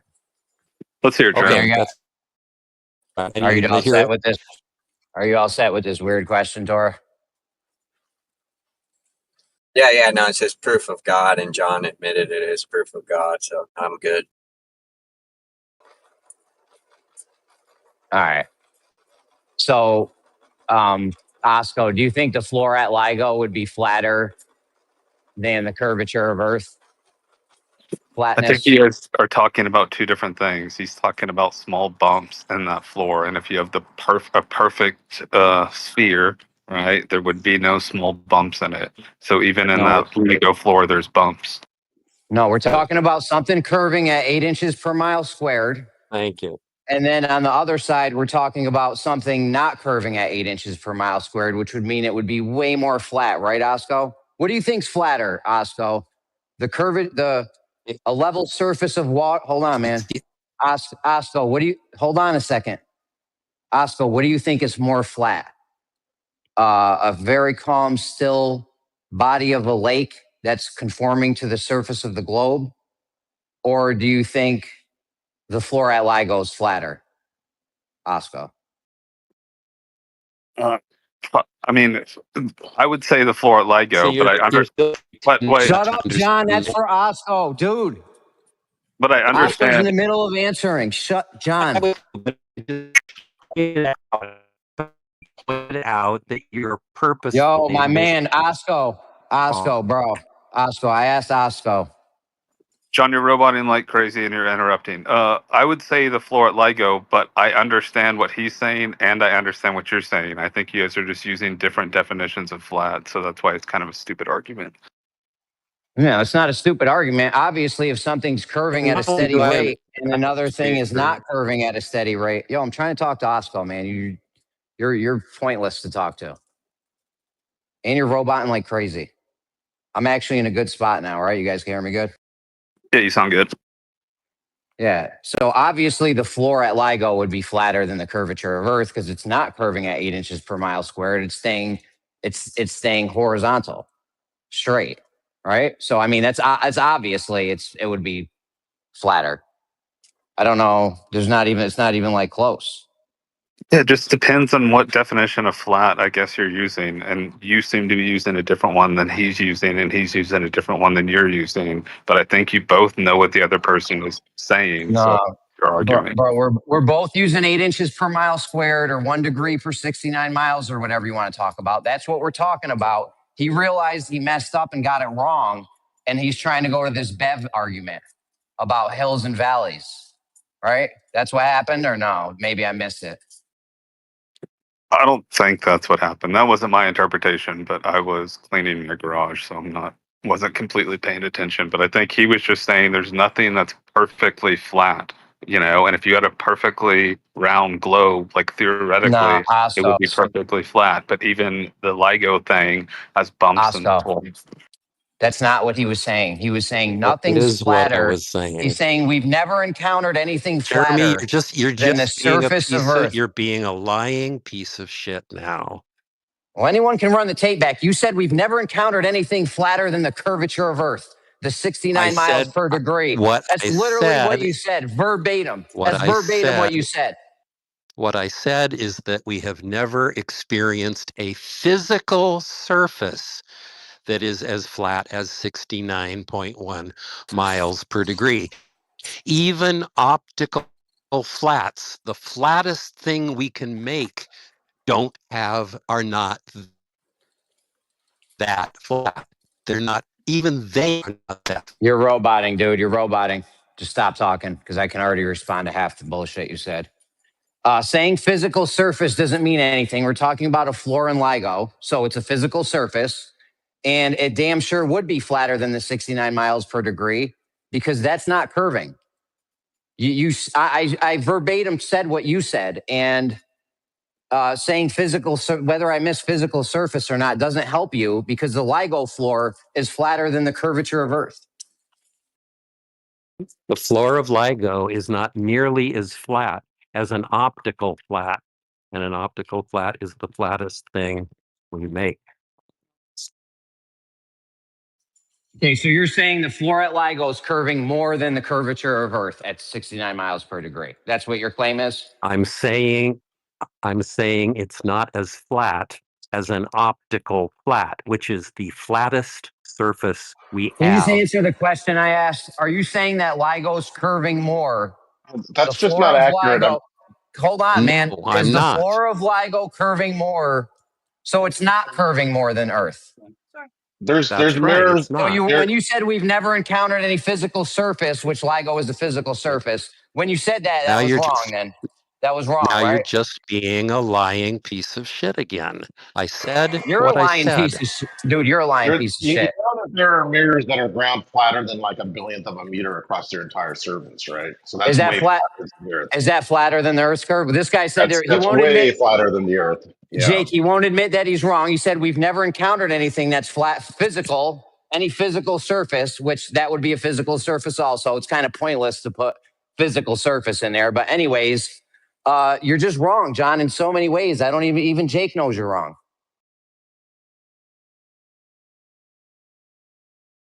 Why don't we let John and Jake? Let's let John and Jake hash it out. Maybe call me a lying piece of shit again. That'll win you this argument. So John, tell Jake that he's wrong.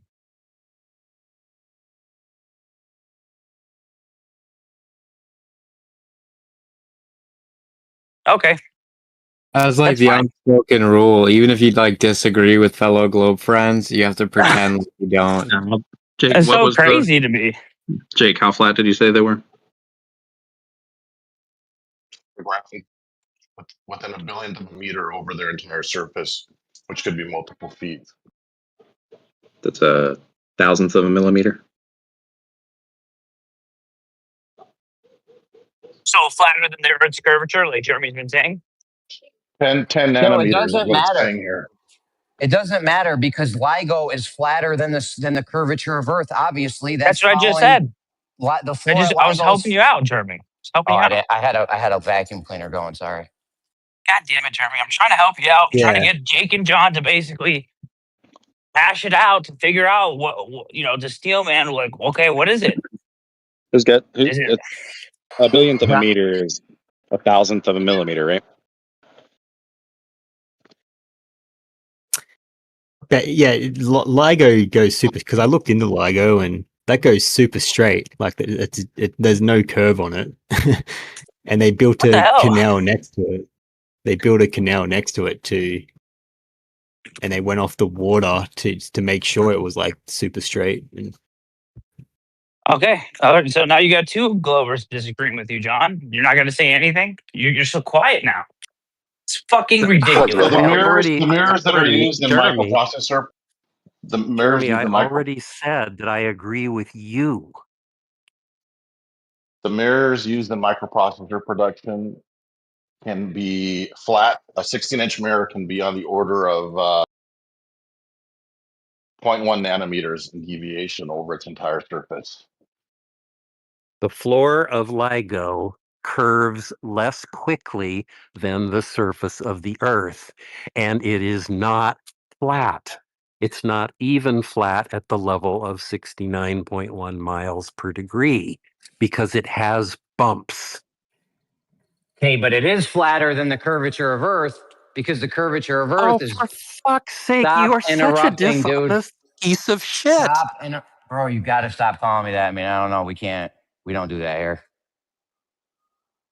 So I'm not being a dishonest piece of shit. You literally said we've never encountered anything flatter than the curvature of Earth. That's the flattest thing. What I said was we have never encountered a physical surface that had a flatness of 69.1 miles per degree because physical surfaces have bumps in them. Even optical flats have bumps in them, and the floor of LIGO has big bumps in it. The floor of LIGO doesn't even have to be any approximation of flat. The only thing you're trying to do is to make sure that the tube of LIGO doesn't curve. So it's curving. So the floor of LIGO is curving more than the globe because it has slight undulations in it. What a weak argument. What a weak That's pedantic. not even what I said. What a That's weak not what you pedantic said. argument. I agreed with you. This is so weak. This is bad. This is Bev shit right here. You guys are just talking about two different things. Just lower the temperature and maybe try to explain it better, John. No, he already explained it. He got caught out there and he went to this undulations in the surface thing. That's what he went to, Osco. We already had it solved out, but he realized he was wrong and he didn't want to admit it, so he went to undulations in the floor. That's what happened.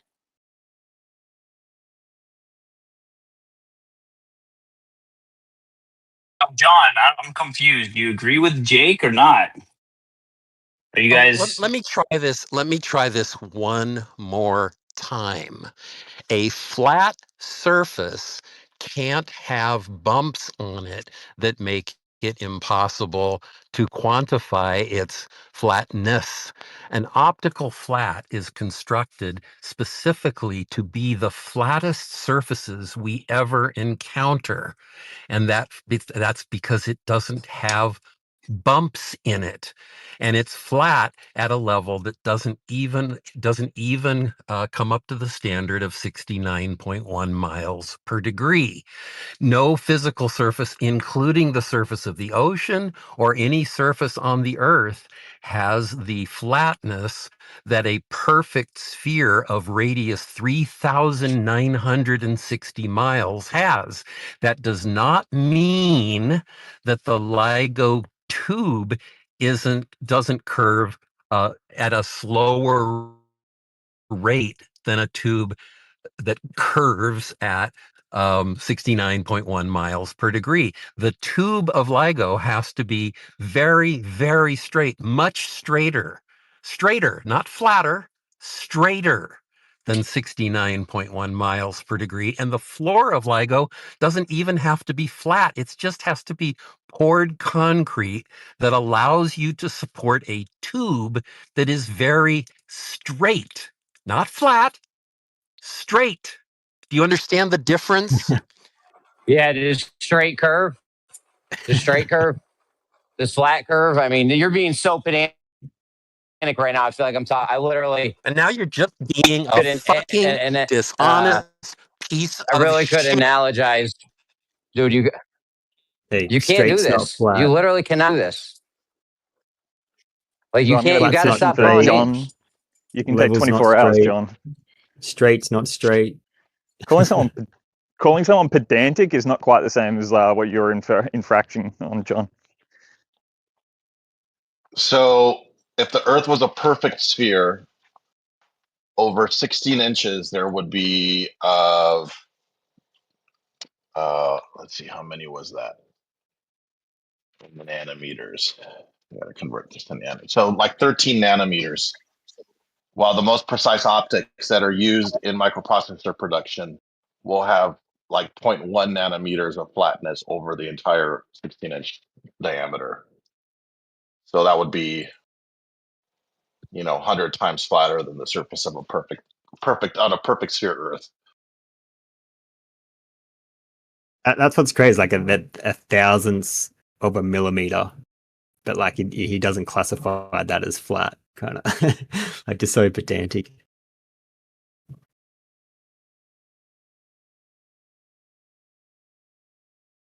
I didn't realize though. I mean, 12 nanometers over 16 inches. I mean, that's flatter than most pieces of optic.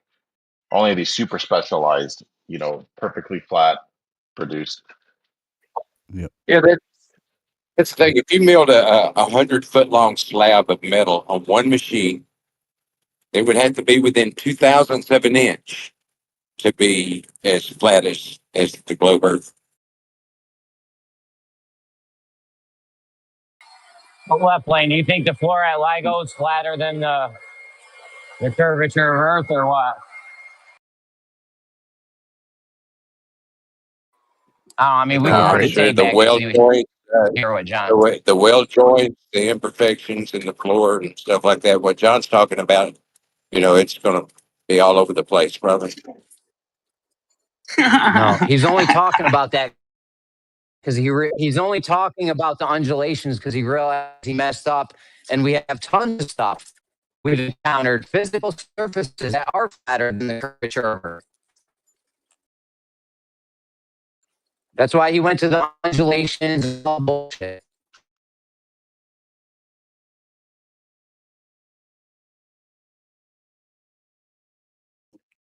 Whew. Man, does anyone just want to have like a nice back and forth without all of that? That'd be cool. I thought John and Jake were gonna hash out their differences and come to a conclusion. Thought we were doing No that. more John. They protect Uh, each other more close than the Jews, dude. Like way more tighter than the Jews. I Type mean, shit. Jake, you're also saying John's wrong. You're just using something other than LIGO's floor. Dude, first of all, I Globers think go at each John's other gone. on fact all the time, dude. It's guys like you that let DMOC come in here with his nonsense, and nobody digs into DMOC over the All nonsense right, that he just says. He wait, gets wait. so We muted all do, the Jake. time We now. do. What are you But talking hold about? on, man. Hold on, though. Before we go into that, Jake, you're saying John's wrong. You're just using some other kind of flat thing. Well, I mean, he's right Jake. for like most everyday stuff, but there are specific stuff that we produce, like those mirrors used in in microprocessor production that are flatter than a perfect sphere would be the size of the Earth. Yeah. So, all right. Even if he beat me on LIGO, he's still got to contend with you. You're saying?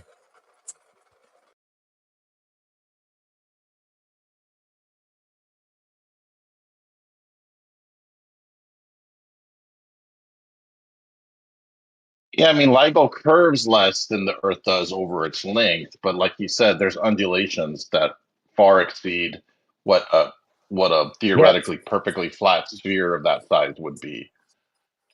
But But we're not I talking don't about think who I don't cares think that about I don't think that's a great undulations. We're argument talking.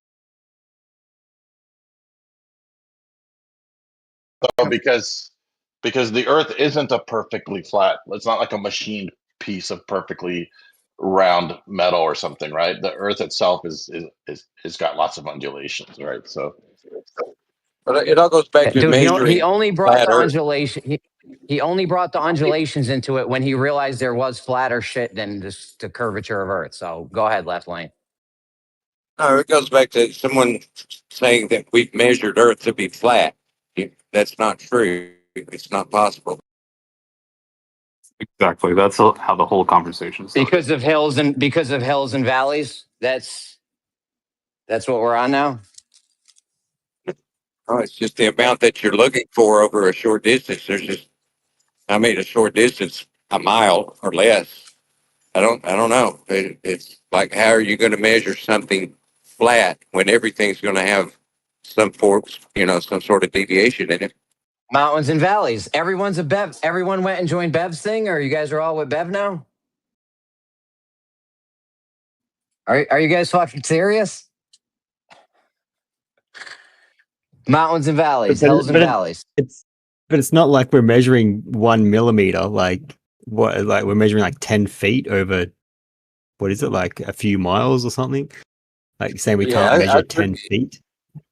I think it's quite the pedantic argument, I do believe. But so if you had a slab of metal that was machined, and you would say that you measured it flat. There is no measurement there. If it's perfectly without deviation, then that would be flat, but it's not a measure, I don't think. I think that's the point of the argument. I actually really Yeah, like a Glober bringing up undulations because then we can start talking about water in the geoid. but we're not talking about What you gonna machinery bring that stuff. paper up, Anchovy?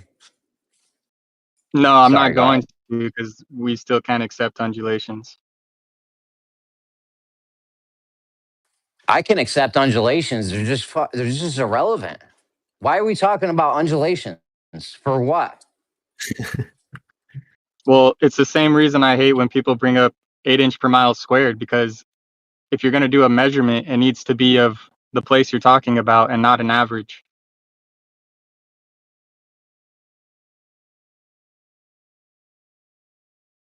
Yeah, but it's so close though. Like we're talking a few millimeters difference. Like if we're measuring a Yeah, 10 but when foot. I hear your point, but if somebody were to go out and actually measure it and they don't get the number that you've been arguing about, then what are you going to say? But I don't know if I'm like, oh, I've got 10 feet 1 inch, and I get 10 feet 2 inch. Like, are we really arguing over that? Well, when you have Glover or flat people coming in here arguing for less than that, whichever's closer to flat or round, then yeah, it is going to matter.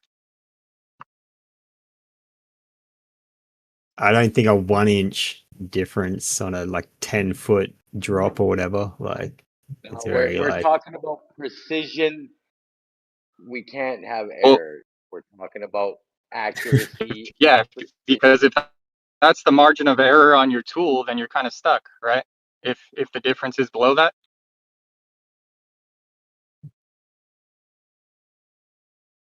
But I don't know. Yeah, if it's flat, there's like 0 feet to 10 feet. Like that's a big difference. And what I was like, oh, I come back 10 feet 1 inch. Oh, no, just don't worry about the whole thing. Just So, and you're the whole well, thing's you're wrong. making the hypothetical super close though. But are you saying if I go to one place on Earth, I won't measure below 8 inches per mile squared, and I go to another place on Earth and measure over that? Because that's going to be more I than guess the error you just brought up.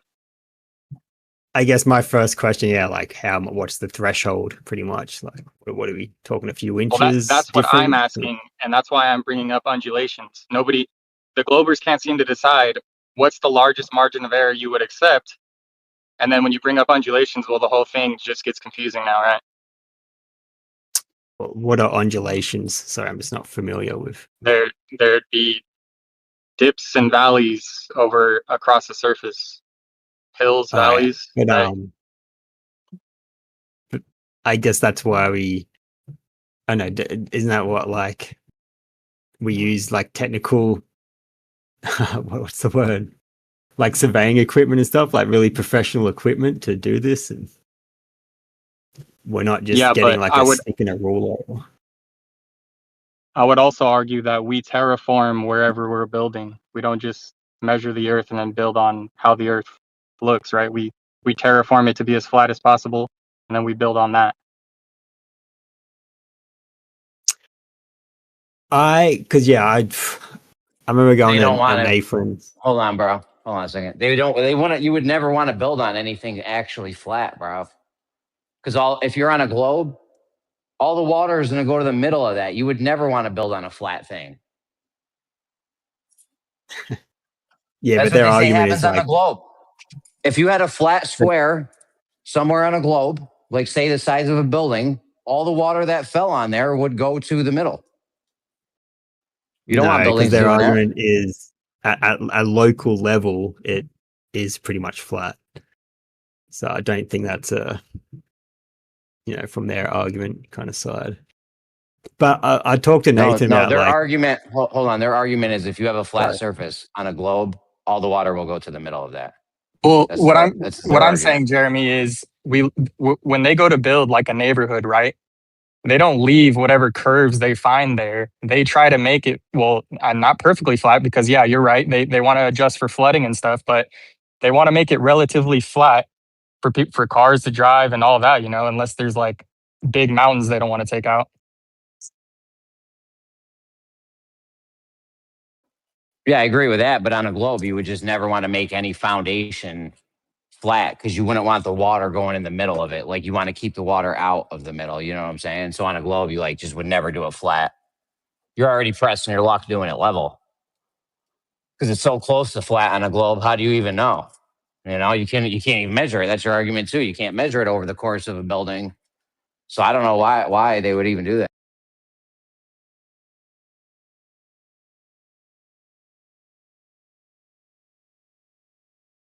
well, I guess the flatness on the globe, whatever, the water in the middle, it would have to be to a massive, gigantic size.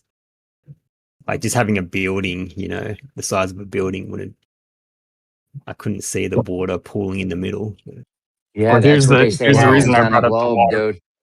Hold on, that's what they say happens on a globe. If you had a building, a flat piece the size of a building, all the water that rain that falls on that is gonna, unless there's wind or something, is gonna go in the middle.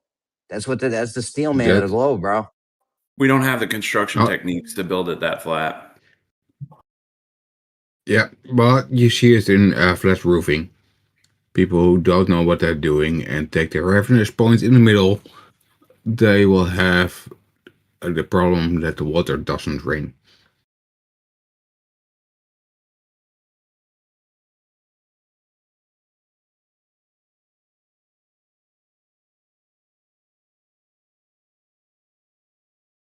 Anyway, I still feel like the most professional people out there to test for curvature is the geodetic surveyors, and I guess I've heard all the arguments, like they put their maths through a curvature formula and all that, and so. But I know I would like to see someone on that level who understands these arguments. Kind of. No, that's the worst one, bro. Because if there is some kind of optical effects happening, and these guys go out there with their optical tools and they have this unaccounted for optical effect, you could walk away thinking one thing, but it's really another thing. But again, they're building bridges. They're building, like there are You don't things have out there, to canals account. and stuff. You don't have to Sorry. account for curvature. You don't. No, I interrupted you. My bad. But you don't have to account for curvature when you're building a bridge, dude. But there's some projects where they do have to, the canals and stuff over hundreds of, surely there's something out there that they've had to maintain the datum or level throughout the entire project. Like what? Literally not. No requirements for that, man. Most bridges require boats going underneath them, so they like to have a high middle center. They also like suspension based. You're dealing with compression over that distance, and having it like rise up in the center is advantageous for structural stability and reduces the size of your steel and your material. So, I mean, at best with a bridge, you could say, "Oh, we measured curvature on it" or something if you wanted to. But as far as it comes to like, if we were going to build a bridge, we would not take any curve. We need a bridge 18 miles long. It's got to be here, there. Like, you wouldn't take into account any kind of earth curve. But I guess the question is, do they have a datum the whole way through, or are they taking little measurements like every 100 meters or something, There's expansion and contraction joins all the way along that thing. It's just like, you're never going to find the proper data. It's moving constantly. As it heats up in the morning, it expands. All those contraction points, all those joins are going to be pushed together a little bit and then pulled back apart at the end of the night. Yeah, I don't even think the Globers argue that they. Is there a Glober in here that thinks that they need to account for curvature when they're building a bridge? If they build it from two different sides and have to connect it, they have to. That's how they build all bridges. What do you mean? Well, if they build I've a never bridge seen a bridge from, not being built. You tell me there's times they go off one side? Sorry, go ahead. Yeah, if they're building it long enough and from both sides, if they do not account for the curvature, they will not end up at the same position. They cannot connect. All right, we're going to build a bridge. We're going to build your bridge, and I'm going to go off one side, and you're going to go off one side. What does us accounting for the curvature look like? Well, if you both build it completely horizontal, then you will get a really strange angle in the middle. Yeah. What, bro? I'm on one side of a bridge. You're on another side of a bridge.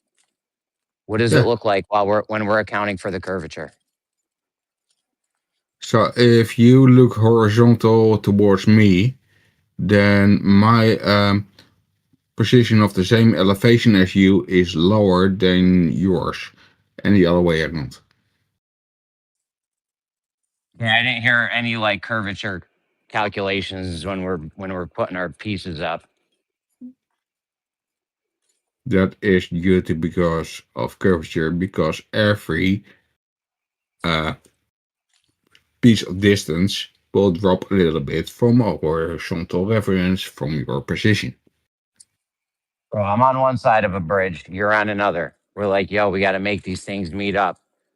And you're like, yo, we got to Yeah. account for the curvature. And I'm like, all right, what, how, why, where? Yeah, correct. Then you have to make What do you mean? sure Yeah, that correct. I'm asking you. What do you mean? Yeah, correct. I'm saying you're on one side you of the thing. I'm actually on the other. saying the answer already, so why the fuck do I care? What answer? I'm asking you where is the curvature? The curvature is everywhere, dude.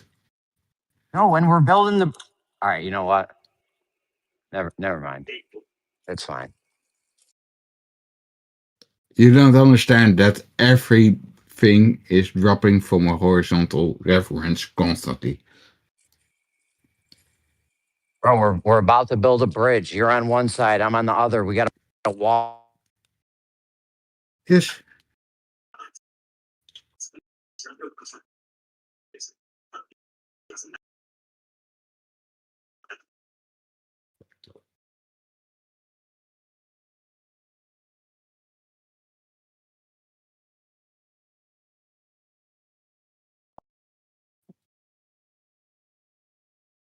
All right, I got a phone call, man. I'm on one side of the bridge. You're on the other side of the bridge. You're like, yo, we got to take curvature into account. How? Tell me how. Yeah, how? Oh, that's you measure actually the difference in horizontal on every point. That's what I was saying. Like either they take a datum every 100 meters or something. So yeah, you know. I think he's you're asking for like the citation. You guys are just literally making up stuff right now. Yeah, bro. Even the Nope. Glober, like none of the Globers. I don't know. Maybe a couple here and there, but most Globers have always said you don't even have to. So if you're saying we do, I'd love to know Well, like where And I in just want to sit here and the thing. speculate about how they do it. Well, That's my it. job actually That's it. exists out of distance calculations taken by the angle between the verticals. But okay. What you say that's your job? Yeah, I'm a sailor. I'm a merchant navy captain. So Do you know how to my use a job is sextant? actually calculating distances between verticals You said you're a sailor. Do you know how to use by a sextant? using the angle. Yes, I know. You do know how to use it. Yes, I use it a So lot. what's the angle between the star, the GP point, and you? That's the angle between the direction of the horizon downward a little bit from my horizontal reference to me and the direction of a celestial body somewhere. So you correct for the dip angle, right? So let's just say you don't need to correct. You put your eyeball right at the surface level. What's the angle then? If you put your eyeball on the surface level, you will have to dip your eye halfway in the water and you will not see anything. So Okay, let's just say I that have a doesn't work. special eye lens that lets me see at eye level, and I need that angle when I'm using celestial navigation at sea level. I don't need to do a dip correction. What's the angle between the star, Okay, the GP point, and me? then you will have a very incorrect measurement because your length of your horizontal will be about 1 millimeter. Your length of Yeah, horizontal is 1 millimeter. no, not even. It's just an estimated. So So why do you you need to will do not dip correction? have, because you are on a curved surface above the curved surface. You're incorrect. We do dip correction to bring our eye height down to sea level. There's no earth curve in that calculation. No, It's required to make not at an all. elevation angle, which is You don't bring your requiring a eye flat level to sea baseline. level. You don't bring your eye height to sea level. That's bullshit. That's something you just made up. That's no. That's incorrect. So are you not taking elevation angles using a sextant? I take elevation angles to no. You No, calculate you're not taking elevation angles. No, you measure an angle and you calculate elevation angles. That's a And what's the triangle. what's the baseline of that angle? There is no baseline. There are two Wow. directions. That's it. There's definitely a baseline. No, You're there's lining not. up. You're lining up the crosshairs of the horizon with the crosshairs of the object that you're using, whether it's the sun, the moon, the stars. No. There are no crosshairs in a sextant. And the only the funny adjustment you part do is to adjust your height. So you have to calculate for the elevation you are above the sea level. That's the only calculation you do, and you obtain your angle, which is an elevation angle. No. I mean, you said yourself you're getting an elevation no. angle. No, you calculate an elevation angle because you have to calculate for the curvature how lower the angle is from Can you tell me what the horizontal definition height. of an elevation angle is? It's okay if you read it off. No, I will not read it off. An elevation angle is an angle.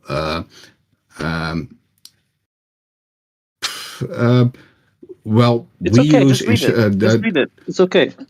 It's the 90 degrees from the angle we use. The angle we use is actually the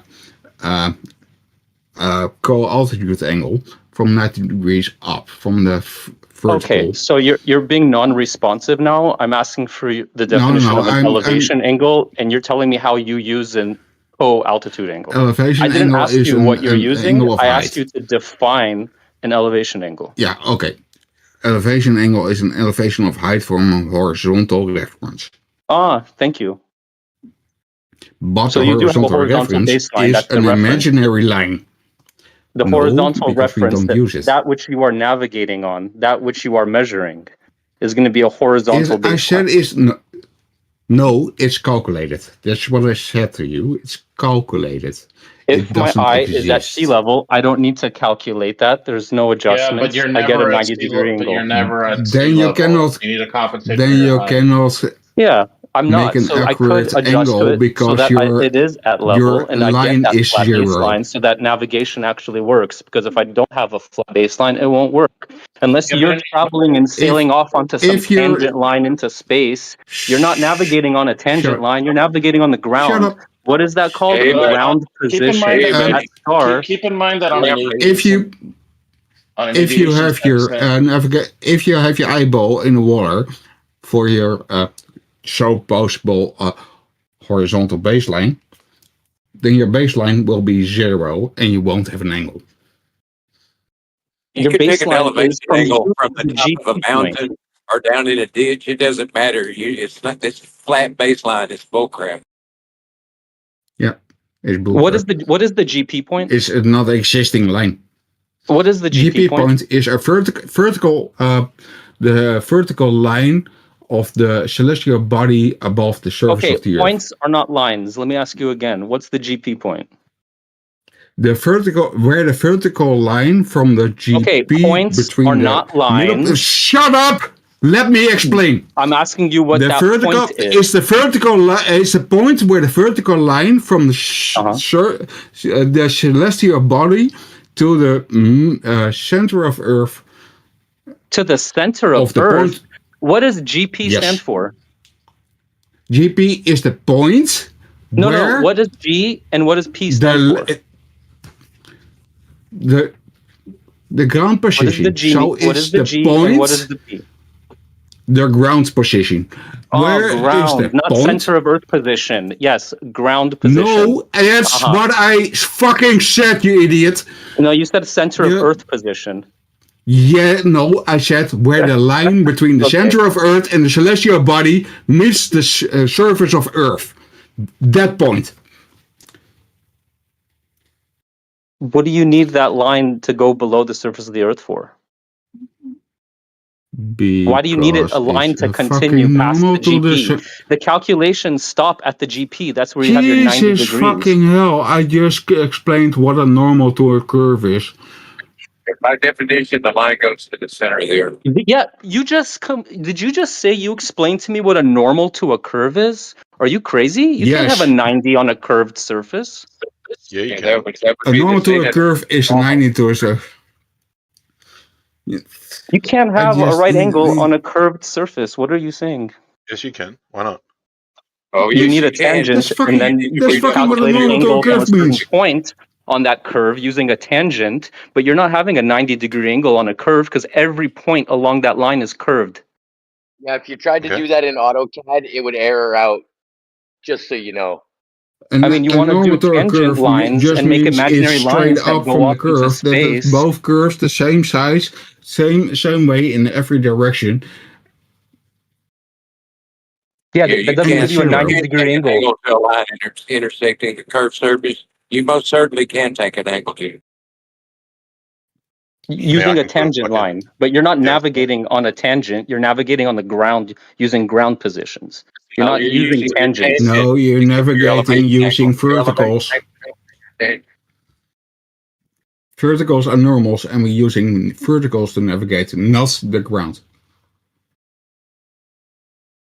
They're called ground positions. You're Yes, navigating on the because that's ground. the place What of happens the if you vertical.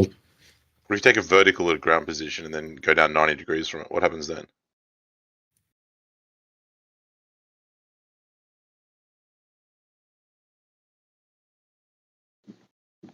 I'm not sure what you're asking. Yep. Well, you're saying We're you using can't have the a 90 degrees to a curve. So what if you are on a curve, like a basketball, and you go straight outwards from that curve? What's that? What's the degrees? What is it? What do you mean straight outwards? You mean like on a tangent plane? I mean, straight outwards.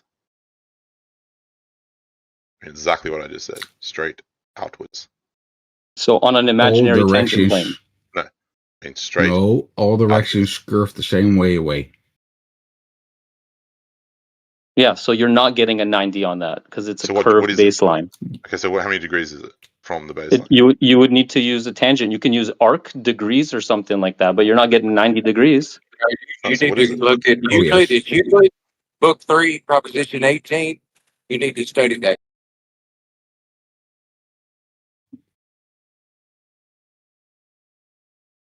So how many degrees is it? I just want to know how many degrees it is. You tell me. 100, 200, 600, how many degrees? You tell me. The funny part is, I'm asking you. we're using straight up. So I walk straight, and you want me to know how many degrees it is? What are you talking about? No, I'm not talking about walking. Why are you talking No. about walking? Did you listen to what I Okay, said? move straight. Please Did you listen clarify. did you listen to what I said? It's a question. Did you listen to what I said? I'll repeat again. Please clarify. Straight outwards from a ball. It's not many words. Surely you can understand what I'm saying. Do you speak English, man? Like, what the fuck? I understand. Okay. How many degrees is that line that is straight outwards from the ball, from the surface of the ball? 180 degrees. Or 0 Okay. degrees. Okay. It's 0 degrees from the ball. It's 0 degrees from the surface of the ball. Oh, from the surface of the ball.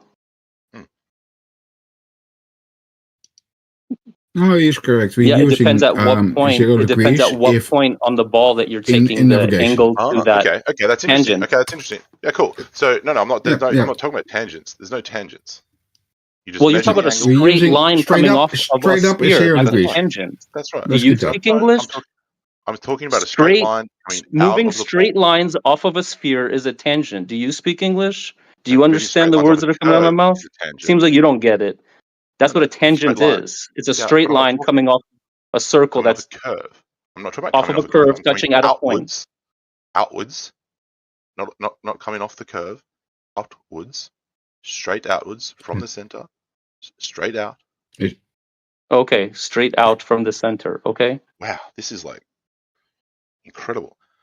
Now measure the angle from the ball to that line coming straight outwards. We'll call You're it not line getting alpha. angles with curved lines. Don't you Why? understand? It's two straight Well, lines meeting at a vertex. That's not an angle. You need to measure the then angle. create tangent points What to happens create if you measure angles. the angle? Get a protractor and measure the angle. What happens?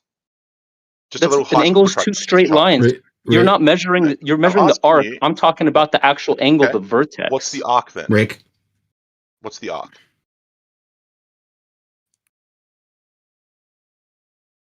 What is the arc? What is the arc? How many degrees? Well, that all depends On the size of the tangent ball? point you selected to calculate the angle. So it depends on the size of the ball. That's what you're trying to say. If No, you're not trying to I'm say saying that, it I'll just depends answer how it for you far because you appear to be fucking challenged. how So far along the curve that you're yeah, cool. trying to Okay, get the tangent great. point to calculate an angle Perfect. from. Perfect. Great. Now we're getting somewhere. This is really good. So say you did it on a tennis ball and you moved, say, 3 centimeters. There'd be a lot of difference, right? Because it's like curving a lot. Now let's say that you measured it from, say, I don't know, a meter, and say the surface curves at 1 degree per 60 nautical miles. How far would that 1 meter, what would the arc be? The 1 meter off that line coming straight out of the ball curves at 1 degree per 60 nautical miles. How far off 90 degrees would it be if you measured to the surface of the ball? You can just say it's nothing because it is effectively 0. Okay. So all this bullshit. What's your point? All this bullshit about arcs and not being able to measure from balls and not being able to measure from circles is just bullshit. I've just demonstrated it to you because it doesn't fucking matter because it's so straight. So you're just going to contradict the definition of an angle being two straight lines meeting at a vertex? I'm pointing out your semantic bullshit that you know is bullshit and you just agreed is bullshit because you cannot measure the difference between the arc and if it was some magical tangent hypothetical. So the arc is all that matters because we're talking No, about you're not using the arc when you're doing celestial navigation. Exactly. No, you're using the you just vertical. ignore it because it doesn't matter. No, you're So why are you using the bringing it up? verticals. I'm saying you're getting a 90 with the sextant. You're not getting a 90 if that surface from No, you're wherever not you are, getting a the 90 equator with to the sextant. You're not the measuring. distance to You're not the measuring the Polaris. baseline. That whole baseline is going to be curved from the equator to Polaris. Like, come on now. Wait. You just agreed. You're not measuring a that it baseline. depends on the size of the ball. You are measuring a baseline. That's the distance between you to the GP point. That's a baseline and a 90-degree angle to the you're not to the looking zenith. at the GP point. No, you're using the almanac to tell you the GP point so you can get the baseline, the 90 degrees that's required. No, there is no baseline what you're talking about. That's something Oakley made up. No, that's not. That's what the height of eye adjustment is for, is to bring it down to the baseline. No, absolutely not. I'd like you to share a citation. Are you gonna listen that the height to of eye two adjustment persons is to adjust for curvature? that Please actually share a knows what citation with sailing us. is about? Okay, I'm or wrong. Just some flat earthers that's provide some evidence that the height of eye adjustment is to adjust for curvature. I'm willing to have my mind changed, please. Provide some evidence that the height of eye adjustment when using celestial navigation is to adjust for Earth curvature. Yeah, I fucking nothing. I had it in audience. I shared the video already. So didn't you just agree that the curvature is irrelevant because it's such a big ball? Where is it? No, I didn't agree with anything. You took my silence as an agreement. That's your assumption. I didn't agree with anything. Okay, then answer the question. How much? If you would just, I don't need to answer that. You're not getting a 90 off a curve. It's simple. Okay. There's nothing else left to say. What is the arc angles? What is the angle of the arc? You want to talk to me about pedantic and using terms that Oakley made up? You can't get a 90 on a curved baseline. It's simple. It's really nothing else left to that. What is the angle of the arc? You're not even getting an angle with the curved baseline. What is the angle of the arc at 1 meter on a ball that curves by 1 degree per 60 nautical miles? I don't know. Tell me and then tell me what the point is. No, because I don't need to tell you. I'm telling you that it's essentially nothing. I don't need to tell you. I'm telling you. Okay. All right, brother. I don't need to tell you exactly what it is because my position is that it is essentially nothing. If you disagree with that, Tell me what it is.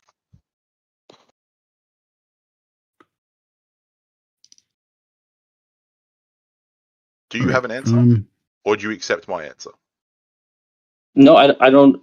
You guys are not getting angles. It's pretty simple as that. You want me to calculate some arc angle for you? I'm saying it doesn't matter because if you don't have those two straight lines, you're not getting an arc to begin with. Yes, of course you can. I just posted a link in the page chat at 22 after the hour. Just posted it. If you click on that link, you will learn what taking an angle to a spherical surface means. Oké, luistering. Camera zit there as well. Ja.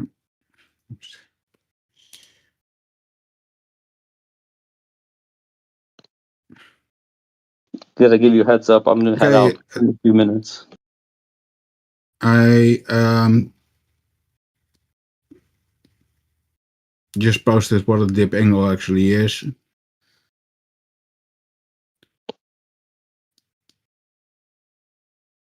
And it's an old video and it shows it perfectly. It's from 300 BC. That's Euclid's Proposition 18 in spherical geometry. Yeah.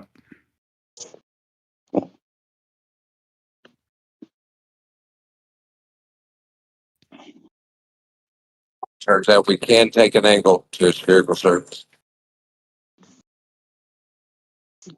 I remember when. Yeah, you just need a tangent line. What's the guy name?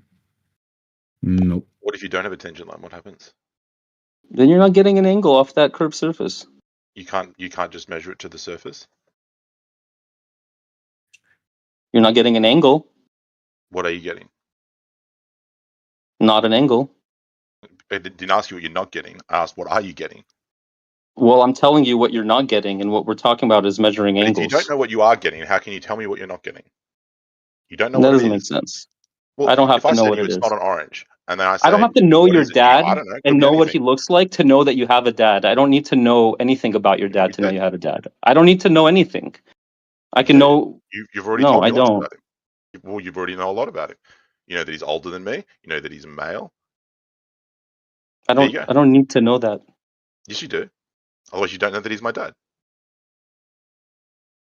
You need to know information about something. Otherwise, you can't say it's definitively not true.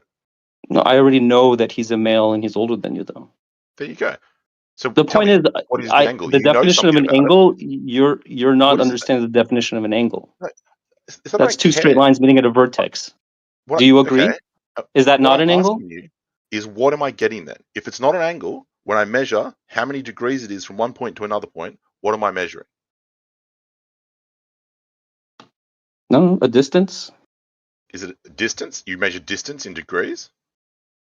I don't know what you're measuring because you're not getting an angle without two straight Okay. lines. I am measuring. Do you need me to draw this for you? Like I can get some crayons out if it helps. A ball. Imagine a big ball. Yeah? Are we there? Sure. The ball curves by 1 degree per 60 nautical miles. Yeah?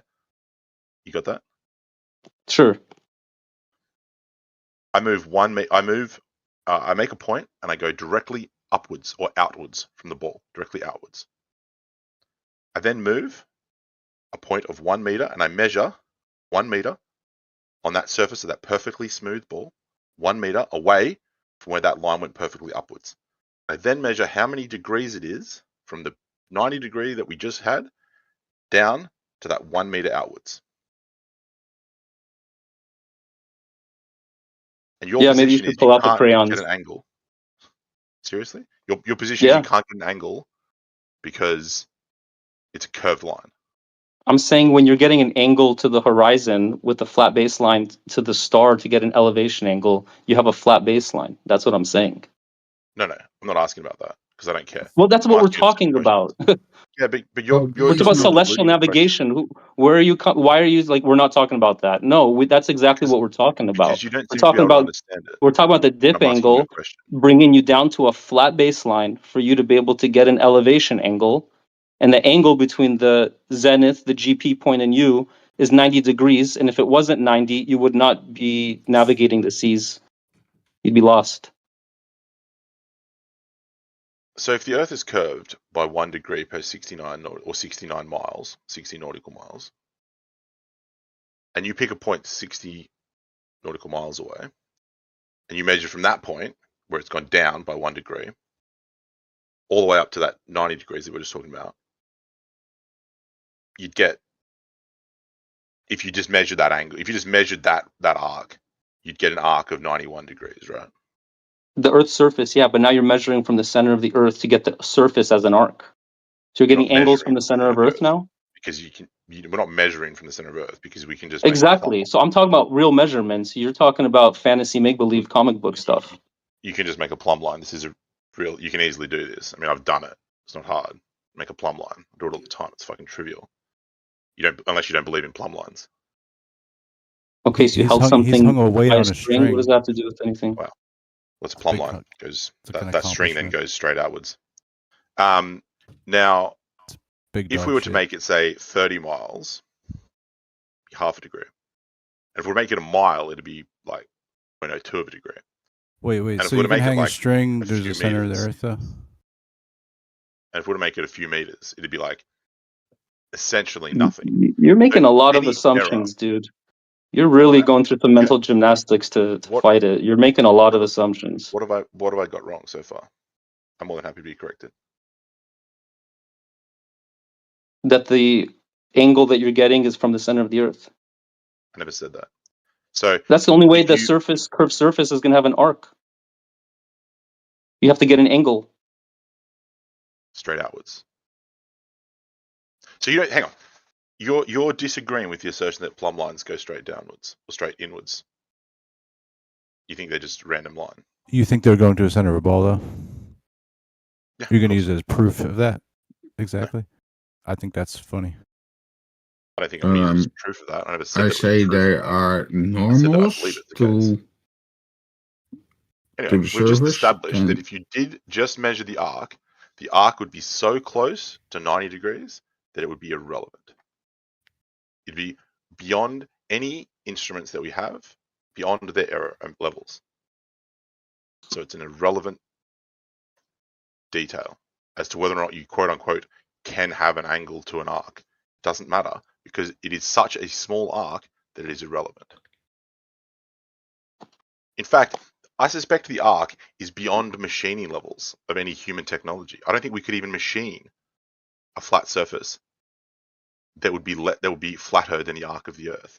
I don't think we're even capable of doing that because it would bend just with temperature to bend more than that 1 degree per 69. Do you know what the drop over distance is, given the Earth size? Yeah, 1 degree per 60 miles. Are you fucking deaf? I've said it like 6 times. So how can you not measure that? I didn't say you can't measure it. I said we couldn't machine a surface. Are you fucking retarded, man? We can't. It's 8 inches. Okay, I know 8 inches per mile squared, and there's no way we can machine a surface that has a gradual curve. You don't measure curve inches per mile. You measure it in degrees per distance. What about LIGO? We just talked about this. You can have a drop over distance. Maybe Captain Rick's retarded. That's an X and the Y. You don't need an arc. No, the drop over distance is different. No, he's saying nothing. Over distance, X and Y. Yeah, you know what the drop is at 100 feet over the surface? How much drop there is in 100 feet?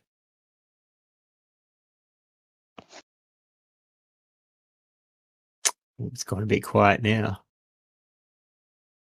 Oh, you don't know what the drop is? Then you don't know that it's a curve. Yeah, that's 2,000ths of an inch at 100 feet. So there's a it's pretty flat. It's pretty flat locally, right? There's a formula for it to the 8 inches per square mile is not. It's an estimate.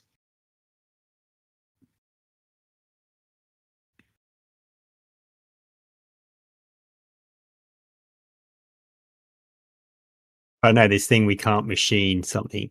Well, LIGO is what, 4 kilometers, isn't it? Apparently, there's a meter. Should be a meter difference from the beginning to the end. Yeah, so, and you can and if you look at their freely available elevation profile, which is a graph, you can see that the horizontal line of LIGO arms actually curves up. Where are those documents? I'll be keen to take a look. LIGO doesn't curve. What are you talking about? Perfectly flat.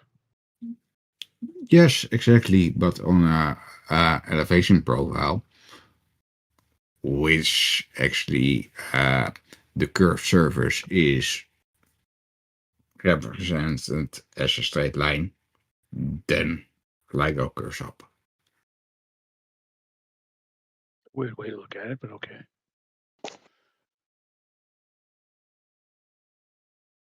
Well, I guess that's the question. So, if it's horizontal is when the surface of Earth is projected as a straight line, then horizontal curves.